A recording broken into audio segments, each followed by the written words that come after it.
Okay. We're gonna start with this community art showcase. First ever community art showcase, by the way. First ever. First pumpkin ever here on stream. Beans! Alright. I'm gonna make a little page here. Whoops. Here we go. I'm gonna make a little page here for kind of critique and stuff. It's time! It is time!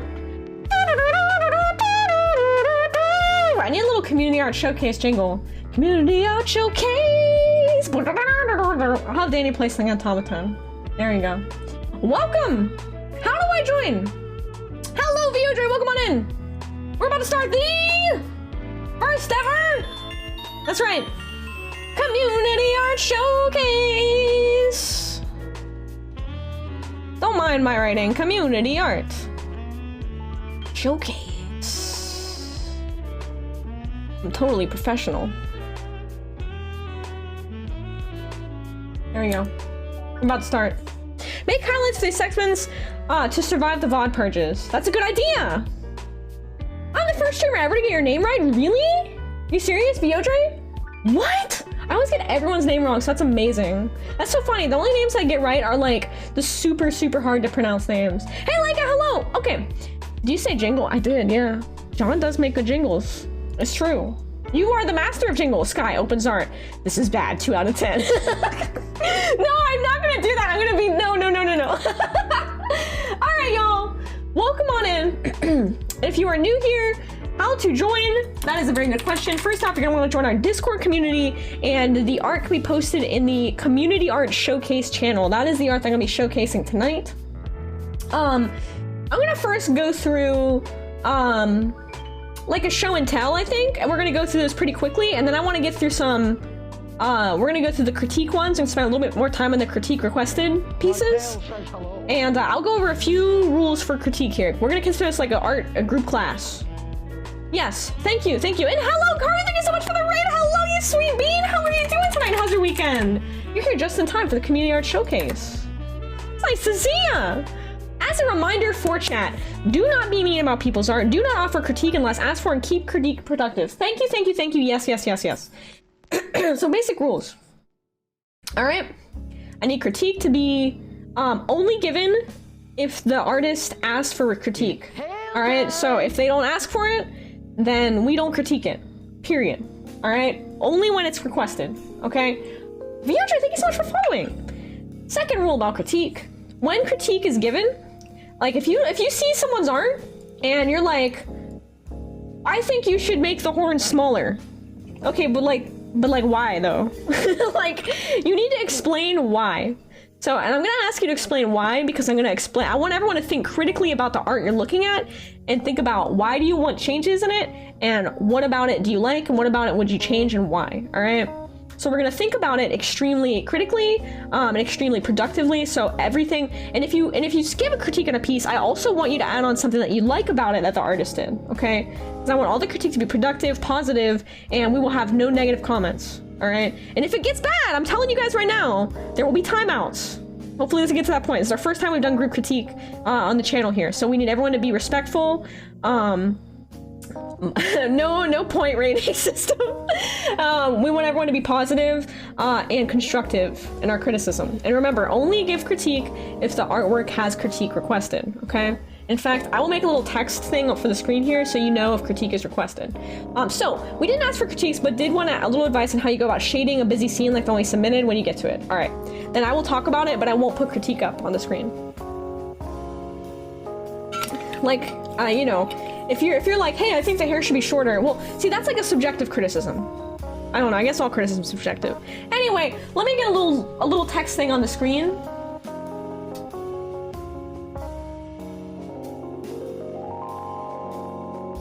No. Okay.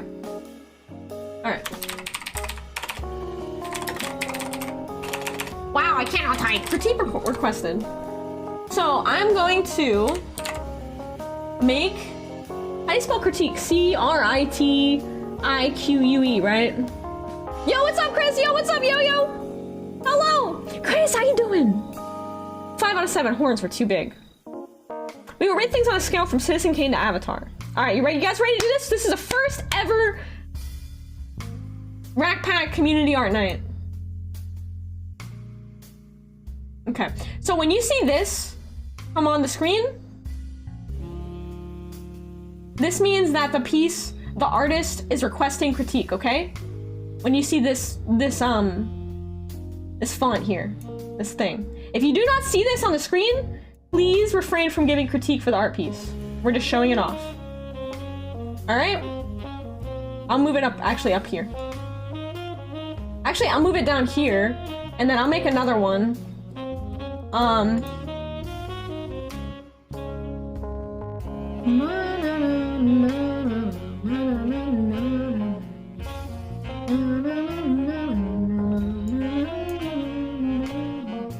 I'll make another one. Community Art Showcase. How do you send an artwork? You want to join the Discord Icy Cube and submit your art to thank you, Yo-Yo, thank you. Well, this is the first time we've done this, and a lot of people want to asking for me to critique their work, right? A lot of people want to ask me, hey, I want to improve, what do I do? So that's the idea behind this, is to help each other, to help elevate each other to improve. I'm making a little banner for this really quickly.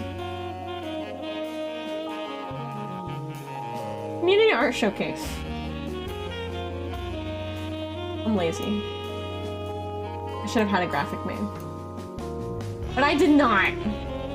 I've been working on other things. Alright. There's no typos, right? I don't think so. Alright. Oh, banana. Alright, rename. Critique. And then rename this to Community Art Showcase. Alright! Let's do this! Yeah, give yourself the artist role to get pings for these events. Very important. Excited to see the people's art. Let's go. We'll just go from the top to the bottom. I would like to spend extra time. Maybe, should we start by going over the critique requested stuff? Okay.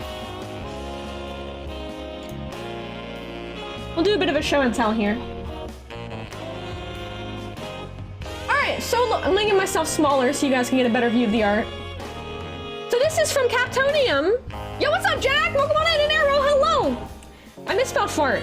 Fartist.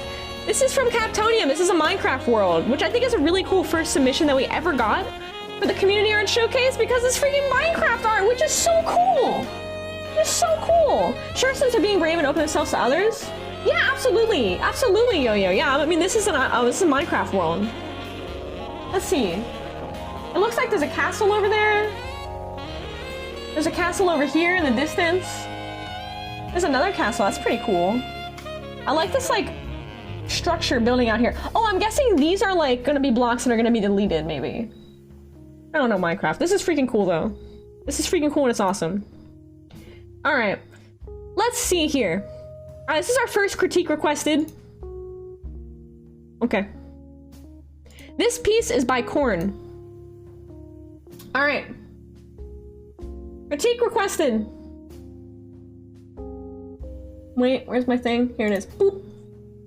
Okay, so it looks like it says it's a busty ender lady, which is funny because this goes right after the Minecraft art. Okay, so if I had to give some advice for the artist for this piece or for the future, I'm also gonna move my little critique thing out of the way so you can see a little bit better. Let's move this. Move it to the top. There we go. If I had to give some advice for this piece, what I would advise the artist to do is to keep practicing different poses. Keep trying different poses. Try, whoop, my wooloo. Try different poses. Try to challenge yourself to, you know, try more action poses. You know what I mean? How much can I send? Absolutely. Go ahead and try and pop it in the Discord there, Axel. Go ahead and pop it in. This is like an ender thing. I like the sort of colored lines that the artist is doing here around this because I think that's really cool. And I would say like keep working with that. I think that one critique I would ask the artist to do is maybe, yeah, work on some shading. See in this piece, can you see my mouse as I move around here? I don't know if you guys can see. Yeah, you can see my mouse. Okay, so as you see my mouse moving around here, you see these like areas right here. And so sometimes when artists are new to shading, you might try this thing. It's what is kind of known as pillow shading, where you just kind of create this dark areas just all around the outside, and it ends up kind of creating a strange look. So what I would say for the artist is to try working at different light sources. Just try and draw like a circle and figure out where the light comes from. You know, yeah, practicing a line list too. I'd agree with that as well, Cal. Yeah, I like the color scheme of the character. I agree with that as well. Yeah, practice different line lists, and it looks like this might be drawn with a mouse or like a phone tablet, and I think that might be part of why the line lists are so chunky. That's what I would think, but I would agree with that as well. Is it too late to put art? I'll try and get through as much as I can. I'm gonna probably prioritize the critique requested ones. Okay, so here we have the next ones from Halcyon. Let's see. Halcyon sent 3. Oh my god, but they're so cute. Okay, so Halcyon sent these Furbies. Hang on, I gotta zoom out. They're so freaking cute. Look at these Furbies! Hello, Das! Hello, hello! Oh my god. Okay, so I've been really excited to show off your Furby art because I just love them so much. I love these Furbs. I don't know if you designed these characters, but I think you did a really great job with character design. I think that's a huge strength. Yeah, this one is critique requested. I think this one's my favorite. I love this one. I love the colors that you chose. You do design them. It's fantastic. You did a phenomenal job. You have a great sense of color schemes. You did a really good job, especially with this. I love the way that the lines are orange. The lines are different colors as well. You have the orange lines, you have the green lines. You did so well with this. I love this. I know, I love these colors in this so much. Hi, Kisuna! Welcome on in the Community Night Showcase! Welcome, welcome. It's our first ever. I'm so excited. Hi, Gwash! How you doing? Mwah! Welcome. I just love these so much. I love the funky background. I love the outline as well. This one's my favorite. Actually, no, I think this one might be my favorite coming up. You guys are gonna love this one. Look at this. Look at him! Look at that cute face! Oh my god! I just love this one. I love this one so much. This one is like this one's a mood. This one is like such a mood. Gosh, I love these. I know the eyebrows are so perfect on these. I love it so much. I'm trying to figure out like what to give you a critique on. I think out of the 3, hi Leica! I think out of the 3, I think this one maybe is my least favorite, but only because I think that, I'm trying to think about why. Let me think about this. Because I really like the design on this one. I think it's the line widths on this one. I think the line widths are like maybe a little more, these two here, it looks like more time and care is put into them, right? I feel like I see that. You see these line widths right here on the bill, the mouth, look really good. Like this one looks really good. This one is very consistent and really good. And then this one looks a little more fast or quicker up here, right? Yeah, explores more line width. Yeah, that's what I was thinking too. And I think that you started to. If I were to guess, yes, I would guess that you did this one first, maybe. And then it looks like these two maybe came next because these look more refined. They look more complete. I mean, honestly, I love these ones so much. Like around this one, the only thing I could say you could try is like maybe like a thicker, darker outline around it. Wait, reverse order? Really? Wow, that's wild. So what's the order that you did these Furbs in? Was it like this one first and then this one and then this one? Oh, wow. So I would say a line width as well, I think is really cool to explore. Yeah, okay, so green, mint, and then purple. Wow, green, mint, and then purple, really?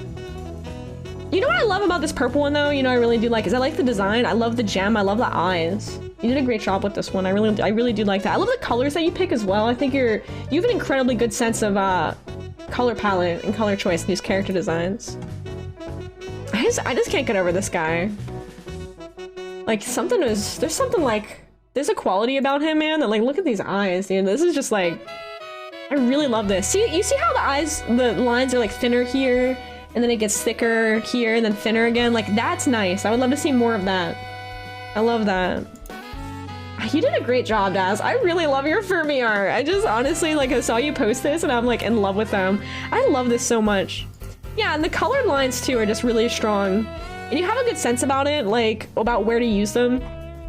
Like this one's a little more, all of the lines are purple, right? So maybe like having more pink, like some like slightly lighter pink lines. Something I like to do for colored lines is I take the color, and he did it here. You take the color of the area and then you color the line a little bit darker. Like right here, like this looks really good with the eyes. It's nice and so the feetsies, you know? I love these, Das. I love these so much. He did such a good job. He did such a good job. Let me see. What did everyone else say? It looks good but tired. I know, I just love those little blobsters. I love them so much. I love them. Wait for it to run out of batteries to start speaking demonic speak! Everyone loves the Furbies. Y'all love the Furbies so much. I love them. Yeah, it is so good, Das. Please, draw more Furbies. I need more of these Furbies in my life. I just need to see them. So please, give us more Furbs. Give us more Furbs. Okay, this one is not critique requested, but I'm just gonna show it very quickly because it's really cool. This is Thornstar's art, and Thorn, sadly, is also in the hurricane area, and he can't be here, but Thornstar is so talented. He's really, really amazing. He does art and game dev and programming. He's like all around just like a wonderful good being. And this is his like panda girl. I love it. I love it. Isn't that awesome? That's not critique requested, so we're gonna be pretty quick here. Okay, so we have some critique requested coming up from Tristia Tenshi. All right, let's see. Okay, didn't know which one to choose. I like these a lot. Whoops, let's get smaller again. All right, this is Tristia's art. It's your turn. These are critique requested. Okay. I know the posing is so good in that. Okay, this looks like Cult of Lamb art, right? And I love this. I'm not sure if you did something with the post-processing whenever you put it in your computer. It looks traditional, but it looks kind of like altered, and I really love this like kind of, it almost has like a VHS effect here. You see this blue? I love that. The blue and the pink, the 3D sort of effect. Love it. I love that. I love that kind of experimentation. And the sort of taking a traditional piece and experimenting with it digitally is awesome. Love it. I know I didn't add it on my submissions, but you can critique it if you like. Oh, thank you, Vika. When we get to yours, just go ahead and speak up in the chat and let me know. Oh, it's fine, Tristy. It's spooky. Yeah, I did traditionally add the quick distortion effect, and I love that you did that. That is really cool. Like, combining traditional and digital mediums is so awesome. Here we have another one here by Tristia. And this is another traditional piece. I love this. So, it looks like you're working with... if I had to guess, pastel crayon? Or... It looks a little bit smoother than regular crayon. So I would guess it's like, what are those, like those pastel crayon type things? If you like, so what I would say I think is a really strong suit. This one's Fan for Delta and I love it. Like you see how this hand here, you see these lines are thinner right here by the finger, and then the outline of the hand is thicker? That is so great. I love to see that. That is, you're sort of emphasizing the form and the outside with thicker lines. I do that all the time. Like this little one in the corner here is cute. You can maybe work with, so you know how your paper in the background's white, okay? And then like one thing is, let me know what you think of my piece when you get to it. I'm excited. I'm ready. So you see how the background's white, but when you look at the art, it's kind of hard to see the highlights. Obviously, it's hard to draw highlights sometimes in traditional media. One thing that you can do is you can use the background as the highlight, and you kind of have it here in the fingers. You see that paper is sort of coming through. Wade, welcome back! We just started Community Art Showcase. Welcome back. And so working more with kind of like using that background paper color as the highlight layer would help really well. I think bring out a lot of these, like this collar here, the tie could maybe use some highlights, maybe the hair could have some shine. And you can even like kind of draw it out with like a little light pencil. So you can kind of see where you need to highlight or leave the picture uncolored in. And I think that would really like, yeah, the eyes. I know, I love the eyes are really nice. I love it. You did a great job with these, though, Tristia. I love these. You did so good. And then here's another one from Tristia. This one's fantastic. This one is amazing. I love this. Look at the scan lines. Look at the like merging of traditional and digital is very, very awesome. I would love to see more work like this from you that like pushes that sort of blending traditional and digital, because it's such a really cool contrast. I love to see this contrast. And this piece does it really well.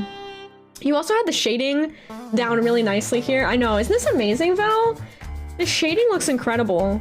And see, this is where you're sort of using that paper as a tone. on the character, and that is like awesome. Hi Kara, welcome on in. We're doing community art showcase. We're showcasing some art. We're doing some critique on pieces that are critique requested. Okay, here we have Wade's rare human art, and this one is critique requested. Okay, here we go. Oh my god, they're so cute! They're so adorable! Oh wait, I love your human art so much. Okay, so first off, I'll say, like, you're really brave for doing human art because, like, when you draw furry characters all the time, I know how this is because I draw animal faces. It can be really hard to get human faces right. And I think you did a really, really great job at translating your anthro furry style into, like, a human art. The reason why human faces can be hard to draw is because it's easier to fall into uncanny valley with them. Let me zoom in just a bit. Yeah, I also like the line thickness. Yeah, it helps pull attention to the face, exactly. So like you see how, and this is great. Of course, Tristan, thank you for sharing your art with us. Thank you. I hope to see it again next week. By the way, the theme for next week I'm gonna announce after this, but I'll just say right now, it's gonna be redraw an old piece. That's what the challenge is gonna be for next week's community art showcase. So I like this, like, the difference in the line thickness. So like you see how like their eyes, the lines are thicker, the eyebrows are thicker. It helps draw your attention into this face area in the center, and that's a really, really strong quality. I also think Wade did a great job at where the eyes fit on the center of the face. Like, they really paid attention to that, and also like the eyes have just this really good, like, this really nice line quality to it. I really like that. I want to see more human art. It's just a quick sketch. Of course, I want to see more human art from you. I would love to see like more types of faces, more like builds of human faces from you. I really think this is awesome, and I want to see more. You did a great job. It's awesome. You want to submit both the old and new one? For next week. For next week. Right now, you can submit whatever you got, because it was too late to have a new theme. I really hope you get to I'm going through as fast as I can. We have a lot of submissions. Okay, so Vikrin is showing off a couple of pieces. These are not critique requested coming up, so I'm gonna remove this. We're just gonna show these off. Vikrin's art's really awesome. I love these. Look at this dog friend. I love the colors of the character, and the hoodie is so cute. I also love the lines. I love the quality of the lines. It's so nice. And here's another one. Oh, I love this one. Yeah, we're planning on Fridays. Yeah, tonight's Saturday because, like, I messed up my schedule. I didn't stream yesterday. But next week, it will be Friday. Yes. Oh, wait, no. Next week, it won't be Friday because my subathon's next week. Whoops. So, actually, no. We can still have it during the subathon. Why don't we do it during the subathon, then? Let's plan for Saturday. That will be good. We'll do it for Saturday next week. So, 1 week. I love this one. It's so cute. These are so cute. Vikrin, your art's so freaking good! And check these out. These are sketches for PNG Tuber. Look. It's so cute. Your character design's so cute, Vikrin. I love so much! And then next one we have from Chaotic. Chaotix! This is also not a critique request. This is just a show and tell. This style is super, super stylish. I've been watching Chaotix art like grow and change over time because they've been in the community and sharing their art for a while, and it's really awesome to see. So sharp. I love it so much. It's so good. It's so compelling. All right, Katsuna. Yeah, hell of a boss. Exactly. Yeah, it's so cool. I like the tooth thing too. All right, Katsuna, you're next. Katsuna says, I feel like Katsuna, by the way, is an amazing artist. Incredible artist, right there. There she is, Katsuna Okami. I feel like I don't have a lot of stuff drawn for myself, but I made this quick little fan art last week. All right, critique requested. I don't know what I'm gonna critique for this one because this is just incredible. So Katsuna is a very, very amazing painter and artist. Also does 3D work as well. So Katsuna has a pretty amazing understanding of like forms and lighting and all of that stuff. Holy my moly, this is awesome. I know, this is so gorgeous. I will tell you what I love about this piece. I love the warmth from the fire and the gold and the orange lighting compared with this like green sort of teal color in the background. So Kitsuna has a really good sense of color theory and is playing with complementary colors. So the character, even though it's not very bright colors, the character is standing out really well against the background. Another thing that's contrasting in this to bring the character in the front against the background, and I do this sometimes in my art as well, you see, Kitsuna went and blurred the background, whereas the character in the forefront is very sharp and in focus. So it sort of helps like keep the character in the front, whereas the background's nice and in the back. Oh, Figrin, I love those so much. They've been scrapped already. No, what? They're so freaking cute though. Don't scrap them. Oh my god, they're so cute though. I don't know. Okay, and this is another thing that I love about this Kitsuna is I love the brush texture that you use for fur here. And like you have a really good sense of form and where the lighting hits. Okay, so I have to think about what to critique on this, which is really hard because it's just so good. So, okay, so you see right here, I love this. So you have the lighting shape here. And that's like, it shows that there's like a hard shadow, which makes a lot of sense for how the lighting is so close right here as well. I think that maybe on the face, if you wanted to, you could get a little more intense with the shadow variation, kind of like how you did on the arm down here on the oh my god, it's just so beautiful, Kitsuna. You're just such a good painter. Your paintings are amazing. But yeah, maybe that's what the only thing I can think of is that maybe you could really push this. This looks beautiful too. This bit of the bow here, this little bit of jewelry looks just absolutely incredible. I love how you had the green from the background in there as well. My gosh, I have to ask you, how many layers is this piece? Oh my god, we have rules for community art showcase. That's amazing. No critiques unless the artist requested. Keep critique positive, explain why, etc. We offer critique also including positive about the piece that you like. I love that. Thank you, Fancy. Thank you so much. How many layers is this piece? This is just phenomenal. This is so fantastic. I also just love how the fire is done here. It has so much energy and so much life. It's hard for me to think about anything. You have Kryda, maybe 15. Wow. I guess I would ask you, Kitsuna, like, what do you think's the weakest part of your piece? Like, where do you think that you find yourself unhappy with it? It's hard for me looking at this to think that you know what I mean, it can be better because it looks amazing to me. You max out your layers all the time? Woo! Okay, I will give you guys some advice. Listen, try and reduce your layers as much as possible when you're doing art. Oh my god, look at the eyes. I just noticed how beautiful. You see that right there? So the whites of the eyes have this like glow, and then you have this. This is absolutely just gorgeous. So gorgeous. So freaking gorgeous. And I think this is using a symmetry tool. I think so. This is a really great example of a good use of the symmetry tool for like the face there. You see that? You know? Okay, so Kitsuna says, I feel that some of my colors are muddy or my forms aren't as sharp as I wish they were. Well, I think I would say that part of it is you're doing a lineless painting style, so it can be hard. Line doesn't strike the tail same as the other area. I guess I see how the tail sort of is a little similar to the color here, and it sort of form-wise blends in. I guess I could see that, yeah.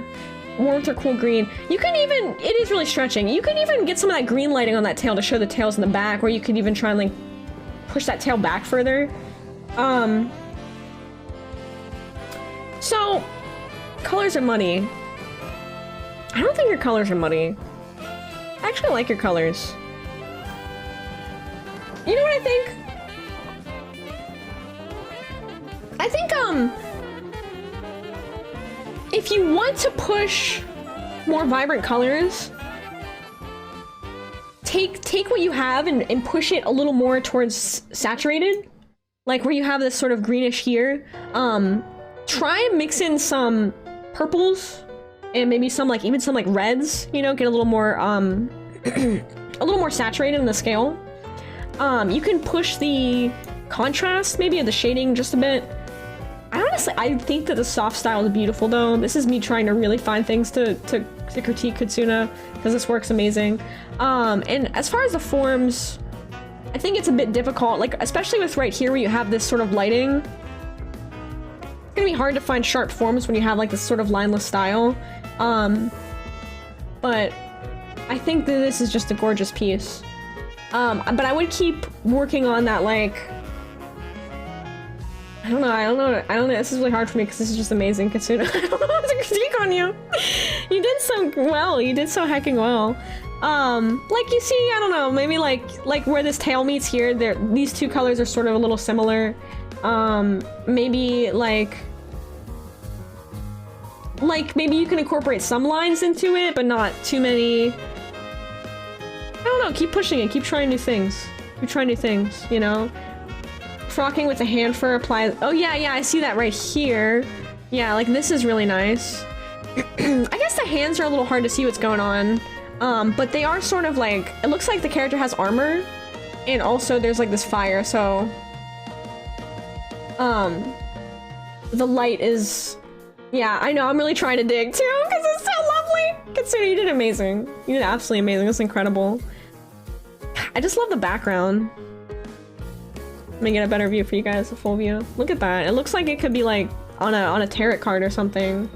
You know what, Katsuna, maybe like try more of these. I love this, like how you have the complementary colors here, kind of in the background, the foreground. Like more work in this kind of series of style. I would love to see. Incredible. It does look like High Priestess, actually. Katsuna, if you make a tarot deck, I'm buying it. Hello, Ashuri, welcome on into our first ever community art night. Welcome, welcome, welcome. How you doing? Gosh, we have some talented beings in this community. Okay. Next piece we have from Fee. This is not critique requested. Yeah, definitely do more. This one took about 6 hours. Only 6 hours, I'm impressed. This is incredible. Incredible work, Katsuna. Hang on, I'll give you a shout out. Everyone please go check out Katsuna because she also streams, and she does art streams, 3D modeling streams as well. Very extremely talented, extremely kind, and an awesome person. This next piece is from Phoebe Ribbon System, and this is just a showcase. It's just a show and tell. Racc, welcome on in. Welcome, welcome. How you doing? Oh my god, hold my voice. My voice is going. My voice is going. Racc, how you doing? This one's from Fee, and this is awesome. Look how cute. Look at that! You got the Ace Pride, you got the Envy Pride. I love it! And you got the Gray Ace, the trans flag in there. I love it. There's so much pride. I love it. That's awesome. It's so cute. I love their faces. Adorable. It's so adorable. Isn't that cute? I love it. Just vibing. Welcome on in. Trace Rep! Okay, the next one is from Andy Deshawn, who's amazing, amazing good being. Okay, Andy gonna submit things from this year's art fight. I'll try to join the stream when it's happening. All right, Andy's here, and this is critique requested. Let me double check. Yep. Pocket Ace's shirt. Yeah, it does kind of have Animal Crossing vibes. Feel it, Ashuri, absolutely. This one's from Andy. Okay, so Andy, first off, I want to say Andy has been working very hard at his art and has been improving so much, and it is awesome to watch you grow. Because I've been, we've been friends for a while, and I've been seeing you work on these portrait series and everything, and you have grown so much, and I'm so super impressed. And how much like time and dedication you put into keeping up your work. It's awesome. It's awesome to see. So this one's from Andy. And let me see here. Let me take a peek-sees. Okay. So what I love about this piece is I love the colors that you chose. And I love how you have this sort of aesthetic vaporwave background, and you match the colors in the background. You see like the pink in the background is mirrored in the pink in the glasses. You have the blue, and you have it all matched in this color. You even have little braces. Like everything is sort of pulled together. Did the cutoff for submissions happen? Yeah, I have a lot to get through, so I don't know if I'll be able to get through them all tonight. Maybe I should put that, okay. Cutoff for submissions for this week probably is right here. Okay. Because I want to make sure that I get to as many as possible.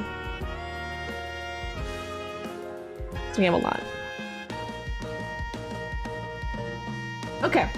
Oh yeah, no, but you know what? That's fine. That's fine. And I think that sometimes using like things like found material in your art can help you work on things in your... No, there is no cheating. See, there is no cheating in art. And I even say that like, oh, thank you, Axel. if you're using learning tools, even if you're like doing tracing and stuff, that's totally fine, because that's a really great way to learn. You know, that's okay, because that's a great way to train your hand-eye coordination, right? Now, when we say tracing, like, obviously you're not going to trace someone's art and then sell it as a commission. That's unethical. But if you're just tracing art to learn how to pick up those forms and to learn, like, hey, how do they do this thing? Absolutely, absolutely. I tell people all the time, trace from photographs too, you know, trace from photos. So I guess what I would critique here too, I would say, as Harrison has said earlier, and I would say it again, and I think this is going to be a continuous sort of critique tonight, is line width. So it looks like a lot of these lines are all the same, or the same-ish width. And I don't know if you have a tablet. You're not drawing with mouse, are you?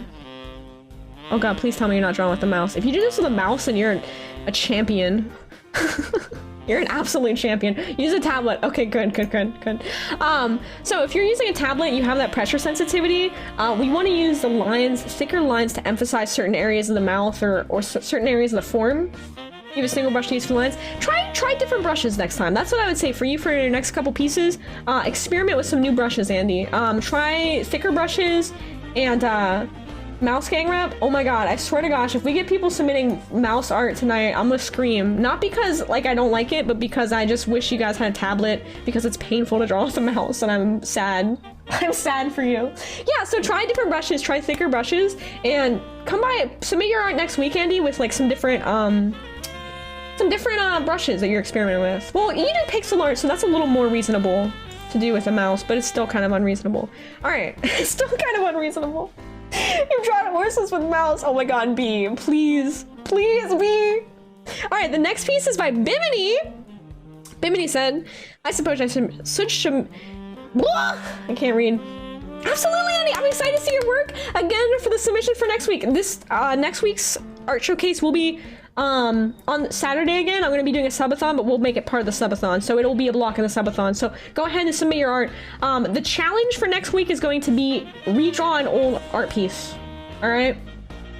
So this is by Bimini, and this is an icon from an art trade. Oh, I love it! I love it, Bimini. It's so wonderful. Hang on, I have so many tabs open. Hold on. I gotta handle this. This is gonna give me a problem. Okay, there we go. I love this dinosaur! Okay, Bimini is doing right here what I'm talking about. You see how they have thicker lines around the eyes, thicker lines around the eyebrow, and right here on the mouth? That's exactly what I'm talking about with line variation. Want to vary that line width. I like this sort of soft brush that is used for the inks here. I really like that. It's enjoyable. Yeah, you gotta redraw an old art piece. That's the challenge for this week. You're very welcome, and thank you for participating, Andy! Thank you! Thanks for being here. Thank you so much. I like the brush. It's soft. I like it. I like the gradient on the thing, kind of showing that shadow. I also like the little shine in the eye. I think it's a flat color piece, and it probably is just what it is, but it makes me want to see more, maybe more shading from Bimini. Maybe that's what I would say. I like the different lines to show the form of the dinosaur. I like especially this area under the neck a lot. And I love the way the mouth is drawn too. This is wonderful. I love this. Yeah, the dark science strippy bit. Yeah, isn't that nice? The markings are great. I love it. Hang on, this is so loud in my ear. I gotta turn this. Yeah, I'll turn this down. There we go. It's too loud. Too loud. I love this! I would say I would challenge to do maybe some shading. I know a lot of folks are like, oh, shading's scary. Shading's not scary. I'm going to show you how to do it. It's going to be easy. We're going to go over it. I love the outline on the character too. I love that. I know, isn't it expressiveness? And it oozes personality. I know, I love that. It really does. Like, they look so expressive. They're like, ah, and then like the little smile here. It really, really looks like, I love it. I love the toothy expression. Hi, Toby. How you doing? Okay, the music's not too low, is it? I'm trying to like make it reasonable. Oh my god, you guys gotta see this one. Okay, this one's not critique requested, but this is an amazing piece. This is by Samson, Bowser's Waffle. Look, it's a buff boy! It's a buff boy! It looks like a bread boy! I love this so much! It's a buff bread boy! Oh my god, I love this so much. Look at the teeth, look at the expression. I know, Red Out Adventure Time. This is so cute. This is so freaking cute. It's Buff Boy. Buff Boy gonna come for you. Buff Boy coming to get you. Look at the leggies. Beefy bread boy. This is just so great. I love Buff Boy. Buff Boy's friend. Do we love Buff Boy or what? We love Buff Boy. Okay, the next one. I know, look at that stride. I know, Lemon Dude from Adventure Time. Yeah, the nose, it does look like that. I love it. Beefy Buff Boy. Next piece is by Foxtrot Studios. Okay, Foxtrot Studios is critique requested on this piece. This character looks familiar. I think they're from, My Little Pony. I think I've actually drawn art of them before, right? They're one of the Nightmare Ponies, I think. Yeah, the Nightmare Ponies. Okay, so Green Crystallis. Yeah! I've definitely drawn it. And they're like dark green or something, right? Or like kind of bluish green. Okay, so I love this quality here of the penmanship. Also, I'm gonna say, wait, oh, hold on.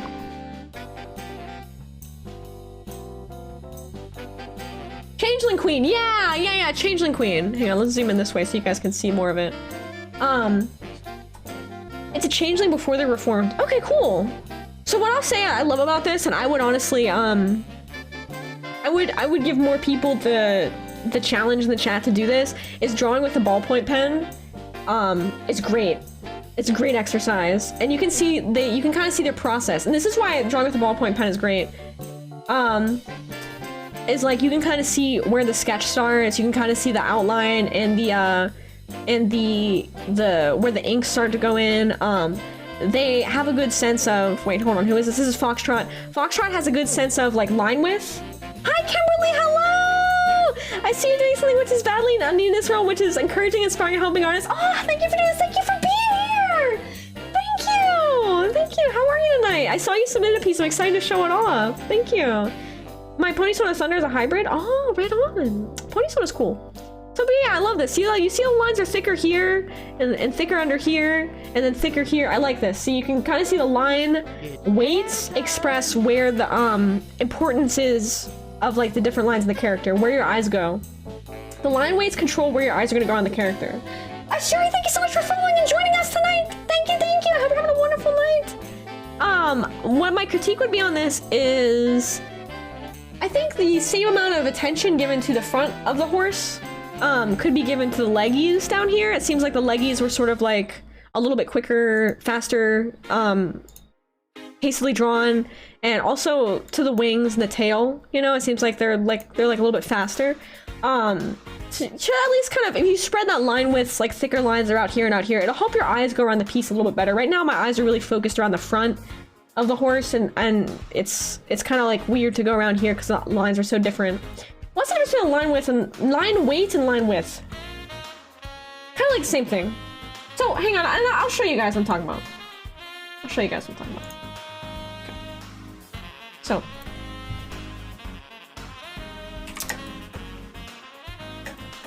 line weight. All right, so I'm gonna draw a picture.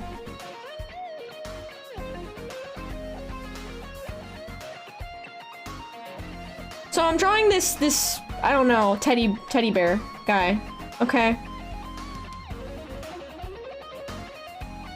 Now, I drew this all with one size brush, and I pushed down pretty much the same way, and I made sure that all lines feel the same. Okay, so this is all with one sort of line width or line weight. I might go back and forth between calling it that, but now I'm gonna redraw the same thing.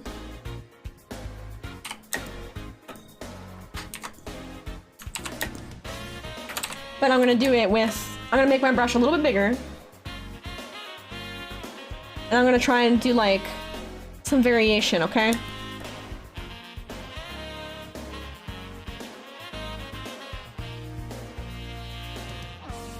And so what happens when you add this variation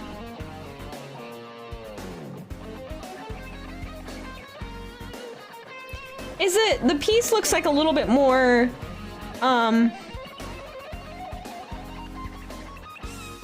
little more lively.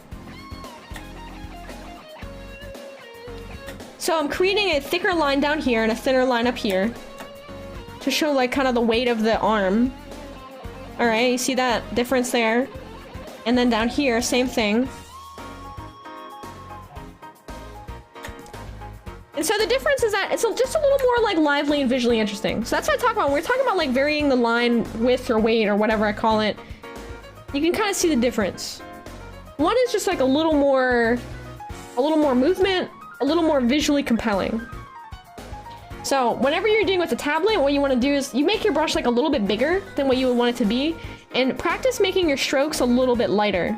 And you can start doing exercises like this. Like I'm gonna make my brush like a 23, and then I'm gonna work on like, with that one brush size, like how thick can I make the line? This is all one brush size. Rather than just doing this, right? So line width is how thick it is, yes. Yes, exactly, and line weight is variation. So line weight is gonna show like where we want the weight to lie, because when you have a thicker line, it's gonna help draw emphasis to that part of the character, or the art. All right, when you have a thinner line, it helps draw your eye away from that part of the character. Yep. Now practice to get a style, and that's why I recommend doing this exercise. So you wanna take your brush, and you wanna try and using one size brush. You can do it with traditional art with a pen too. Try and vary your lines as much as possible. Just doing these little exercises like that. All right. Good night, Ashuri. Good night. Good night. Wanna eat both these gummy bears? Don't eat the gummy bears. Make them scared. There we go. Look, we're learning things. Okay, next piece. Next piece. Next piece is by Kimberly, and this is a show and tell piece. And I love these. Kimberly does these beautiful and very meditative pieces using markers and kind of filling in these geometric areas. I love this, and this kind of art is quite literally art therapy. And if you're ever like needing to spend some time and kind of like occupy yourself and spend some meditative, it's almost like a coloring book, you know, like how they have those coloring books that are like adult coloring books. This type of art is just so fantastic for that. It's so fantastic for its meditative quality, and also for like creating something that's really like, I don't know, just beautiful and unique too.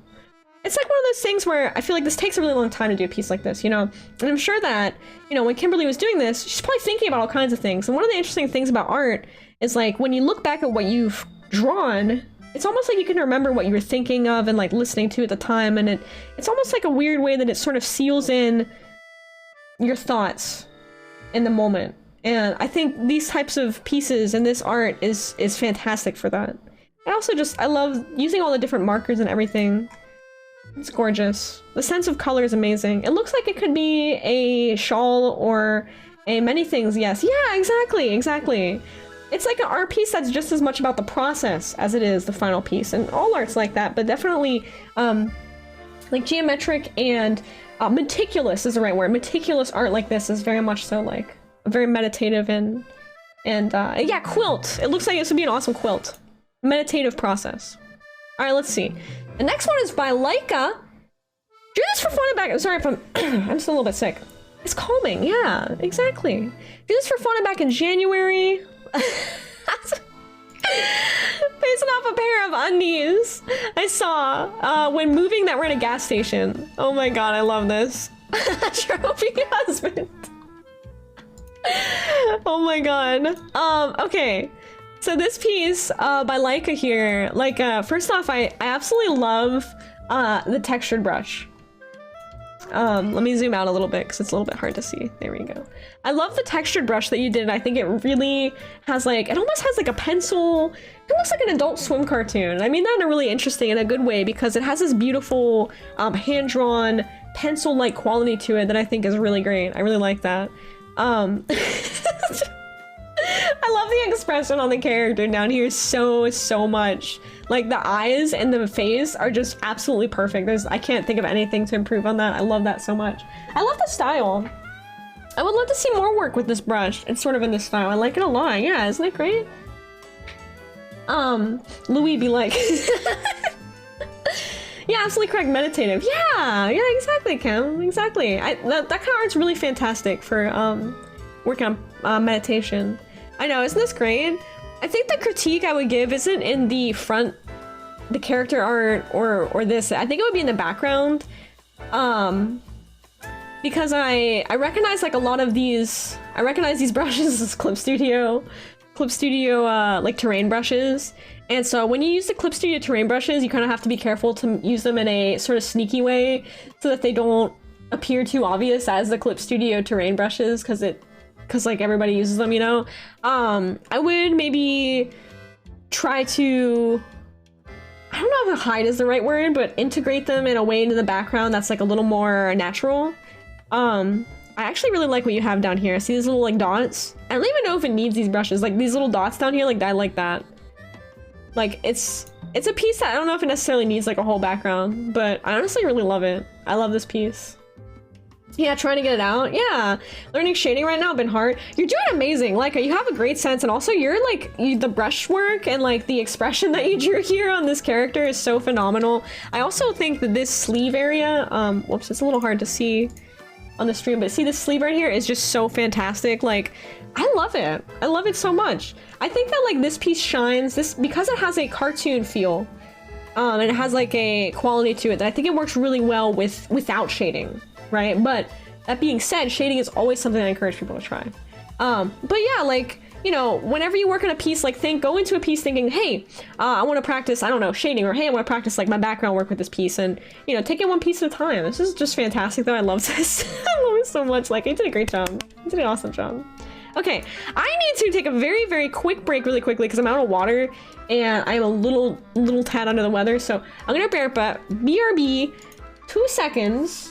I'm gonna get more water, and then we're gonna get right back to the Community Art Showcase! BRB, I'm gonna hydrate. Everyone else also take a second, make sure you have water and or tea or something at your desk that you're sipping. BRB!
Okay, I'm back. You guys only have one animal to save. One animal. Okay. I'm back. We're back to the Community Art Showcase! Wow! Wow! let's get back to it, y'all. Let's get back to it. The next piece is also a critique requested. Is by that one fox / Inkwell. Inkwell, you're up next. Inkwell says, this is already done about a week and a half after Thursday when I made the Splatoon theme icon of Bin, my Foxcoon Sona, as well as him in a trash can. All right, the 3 other wallpapers are other OCs. Okay, Thunderdome, let's open it up. Okay, this is the Sona. Cute. Let's see. Okay, Thunder's a pony. Okay, this is Thunder. This is the pony. Okay, nice, nice. I see that you're getting. This one's very ambitious with the background and the shading. I really like that. This one's really nice. Gosh, I'm like, are you guys having fun? Because I'm so glad we're doing this now because this is so much fun and I'm having an absolute blast. Oh my god, I love this one, Inkwell. This one is really nice. I love the pose, and I think that you did do really well with the shading here. I like this. I like this background too. That's awesome. Okay, let me pull up some of these other ones here. Ooh, look at this one. Oh, I like this one. Wow, look at that. I like this one. So I like how this really, the character looks like they're underwater, which can be really hard to get. I like this a lot. Miss some color spots? No, that's okay. Stuff like that I'm not gonna critique on. So let's see. Oh, and then we have one more, a little guy in a trash can. So out of these, I think my favorite is this one. I like this one the most. I think this is like the most ambitious one here. So it looks like you played around with brushes, which I love to see. I love seeing different brushes in the same piece and experimenting with that. I think that's really strong. I like the starry brush in the background as well with the little glitter stars here. It's cool to see how you were working with shading here as well, which is also really ambitious. And the pose is really great too. I love the eyes look great. The expression looks really awesome. I love that. So if I were to say, let's see, let's go to these ones here. Also, I see this as well, you know, kind of working with the shading here. And also with the different brushes, I like that. So I will say, like, first off, you have a really good sense. Yeah, the backgrounds are great at first. The stars was a brush I got for credit. Nice. Okay, another credit user, right on. Oh, I like this one a lot too. I like the background in this as well. So first off, I think that you have a really good sense of exploration in digital art, and I would encourage you to keep practicing with different brushes and trying out different tools in your art toolkit, because it's definitely gonna elevate. Because you're gonna try out different things, and you might say like, oh, like, you know, you look back on it, oh, I don't know if I like this certain brush or that brush, but I really like this one and that one, and you're gonna be able to kind of find brushes that really work with you rather than against you, you know. I like this. So one thing for underwater scenes, I don't know if Krita has something like, it probably does, like something that's called an overlay layer, but if you had like an overall, just like paint bucket fill, like a bluish purple kind of on top of this whole thing, and then you set it to overlay and you turn the opacity down and you kind of toggle it as you want, it's gonna help the whole piece sort of have like a bluish tint that will, it has an overlay. Yeah, so an overlay brush is a really easy kind of shortcut to making things look like they're underwater. I would also in this piece add some bubbles. Oh yeah, it looks like you did kind of have some bubbles here. They're a little subtle though. I would add some hand-drawn bubbles. I think what my best advice would be is that sometimes when we combine pre-made brushes and programs with our hand-drawn elements, we have to be careful to make sure they work with each other and they accent each other rather than the pre-made pattern brushes being kind of an afterthought. So, and things like where you have a bubble brush or, I mean, I think a star brush is like a good use of a brush because obviously you don't want to draw every single star in the background, but things like, you know, like little glitters and, you know, even with the smoke here, the smoke looks good, but like maybe mixing in some hand-drawn smoke. Hey Darius, welcome back! Welcome back, welcome back! We're doing community art showcase, and community critique. Welcome on in. And things like that would help by being accented with sort of hand-drawn elements as well. Like I think it is, and you kind of have to be conscious of like what texture you're providing by doing that, you know? You like to hide faces in your smoke? Oh really? That's awesome. I love that. Like, you know, when we do a lot of these, still learning shading. Yeah, as I draw the light source before. Exactly, that's perfect. Yeah, draw the light source beforehand and then sort of work with that. And I see that you're working with that and it's really good. Like, you know, when we do, this is sort of like an airbrush look with this planet here and this one. It sort of creates a lot of the same texture. So mixing up the textures can really help like kind of pull things around. Another thing I would recommend when working with backgrounds is drawing the background and the character both in the same sketch stage rather than drawing like the character first and the background after, because then sometimes if you do that, I'm not sure if you did that, but I'm just saying in general advice, if you draw the background after, sometimes the background becomes an afterthought, and we want the background and the character to work together with each other rather than one coming first and the other being sort of secondary. We want them to kind of ping off each other, and sort of the character should be in the scene rather than being the backdrop just being a backdrop for them. The character should feel like they exist in that space. I love this some guy in the trash can. And yeah, I would say keep working on your shading. You're doing really good. You're doing really good working with that.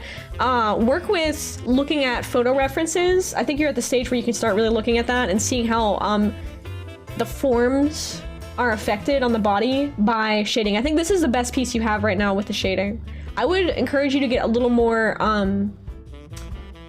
get a little more extreme.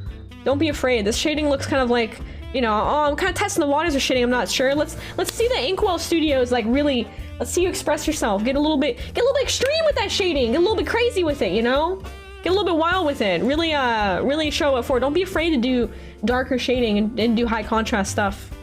You're doing a great job. You're doing a great job. It's so nice to see your work, Inkwell. Thank you so much for sharing. Thank you, thank you. Here, let me take a sip. Okay. All right, So and C is up next. Let me see how many pieces we have, because I want to get through stuff. So I might pick one piece from each to showcase, because I want to be able to get through these here. Did Brett just submit the Mona Lisa? Oh my god. Alright, So and C's here. Alright. We will show these, but I do want to probably focus on... I love that, Brett. You're amazing. Alright, So and C says critique requested. Alright. So, socialist teeth. Socialist teeth! Okay. Now my Dayquil's starting to wear off. Oh, I'm glad you put pronouns for your characters. Otherwise, I'm probably just gonna use they for characters. I don't know. Alright. Alright, Miko. Wait a second. Alright, I had to make sure this one was appropriate. I was like, wait a second, it's kind of blue. Make sure this one's okay. All right, Miko. So I like this one too. I like the that you're playing with different body shapes. I think that's really cool. And practicing putting the weight of the character in different places. A lot of times cartoonists will do that exercise. Good night, Tommy. Thank you so much for joining us. Thank you, thank you. A lot of times characters will play around with the body types in that way, and I think that's really a great way to go about character design. In this one, I like that you're trying a lineless style. The brushes are very soft. I think this one I would work with, try different brushes, and I would actually look at Katsuna's piece, because she did a lineless piece, and so I would look at that piece and see how the combination of sort of the painterly brushes, I work with like a painterly brush. When you're doing lineless can be very difficult, but it's very ambitious, and I'm really like honestly excited to see that you're working with the I'm excited to see that you're working with a lineless style, because that is very ambitious. Hi, Terra Tiger, how you doing? Nice to see you. And what's up, Muscle Man? Welcome on in. How you doing? Welcome to the stream. We're doing community art showcase. Welcome. How are you? Oh my god, you're drawing on a phone. Oh my god. Ah! Drawing on a phone. Okay, I'm gonna skip that one because it's a drug reference. We're gonna go to this one. Oh my gosh, drawing on a phone is pain. Drawing on a phone's pain. Why did I hear cat purring? That's my cat Bean's recorded purrs. Phone drawers, y'all are wild. I mean, you gotta make the best with what you have, I get it. But I would also implore you all who are drawing on tiny little phones to get an actual sketch pad and draw on it with just like a ballpoint pen. Literally, like spend like $10 getting a sketchbook and like a pen. That's it. You know what's a good pen? The V5. The little black pens that say V5 on them, those are great. Those are great for drawing. I like this one. This one is your strongest. I think you had a good variation of line width here. You have a good different types of body types that you're working with. See how the lines on the pants, on the jeans are smaller than the lines accenting the form. And especially the tail looks really strong. I want to see more of this. I think this is really, really good. I would love to see more of this. If you want to use your phone to draw, the best way to draw is on paper and photograph the drawing with the phone. Yes, it is, Val. It is, yes. I really do. I really would encourage you all to get a sketchbook and draw on paper, you know? Yeah, the clicker pens have 5 colors. Exactly. You know what? Sometime I'm gonna give you guys a traditional art challenge. I am. The next one is from Alex. All right, critique requested. The first one's a D&D character. Okay, this is cool. I like this. Look at that nice little crunchy brush. Oh, I love seeing that textured art. Textured lines, I love seeing them. They had so much life. They had so much life variation. I love the textured brush lines. This is a D&D character. Okay, cool. I like that. I like that. Let's see, the next one is a Dark Souls character. Okay. This one's a Dark Souls character. The third is a fake mon. I'm gonna scream when I hear someone draws with a... It's almost... I don't know what's worse, drawing on a phone or drawing with a mouse. I don't mean worse by, like, bad. I just mean worse by, like... I feel bad for y'all. I wish you guys had proper drawing, stuff. Seriously, get a sketchbook, though. Get a sketchbook. It's gonna help you get better faster. I really do mean it. Whenever you... It is worse, it's true, Arrow. Listen, whenever you are not limiting yourself to a tiny little phone screen and you actually are working on different medium, traditional and digital at the same time, you're gonna improve faster. Please, please, I implore you to listen to me. I like to draw the same with my tongue. You're a frog. Draw with Etch-a-Sketch. Draw with different medium. What about drawing on your phone with a Bluetooth mouse? No! No! You're going to improve faster if you have a sketchbook. Please believe me. Please. So I like this one. This one's flat color. It has a nice little graphic style. This one also... So all these have a pretty like flat color style. My advice for Alex on these pieces... I see very clean lines and I see an emphasis on cleanliness and orderliness. Alright, I see a desire in this art to be clean and to be orderly, right? That's what I'm gathering with this. That's what it sort of looks like, kind of a graphic style. So my advice for this artist, Alex, there you are. I can't render. Okay.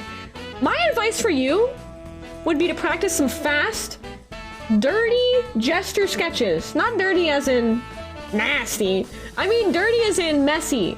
Practice some messy, fast, 5-10 minute sketches, all right?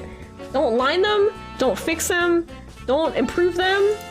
I want you to, I want to see some working on, some different poses, some working on some gesture sketches, working on your drawing speed, and don't worry about the finished piece. All right, start getting used to the process and not worry about it looking clean or looking nice, but just kind of getting in, yeah, let it play in the mud. Let your art just be what it wants to be, you know? Get fast. Gesture sketches are great. Yeah, no, gesture like isn't, okay, look, I'm gonna show you guys. Look. Gesture sketches. This is sort of an art lesson combo. And when you come back next week for the art week, for the art showcase, I would love to see some gesture sketches that you did. Gesture sketches. All right. Here's your homework.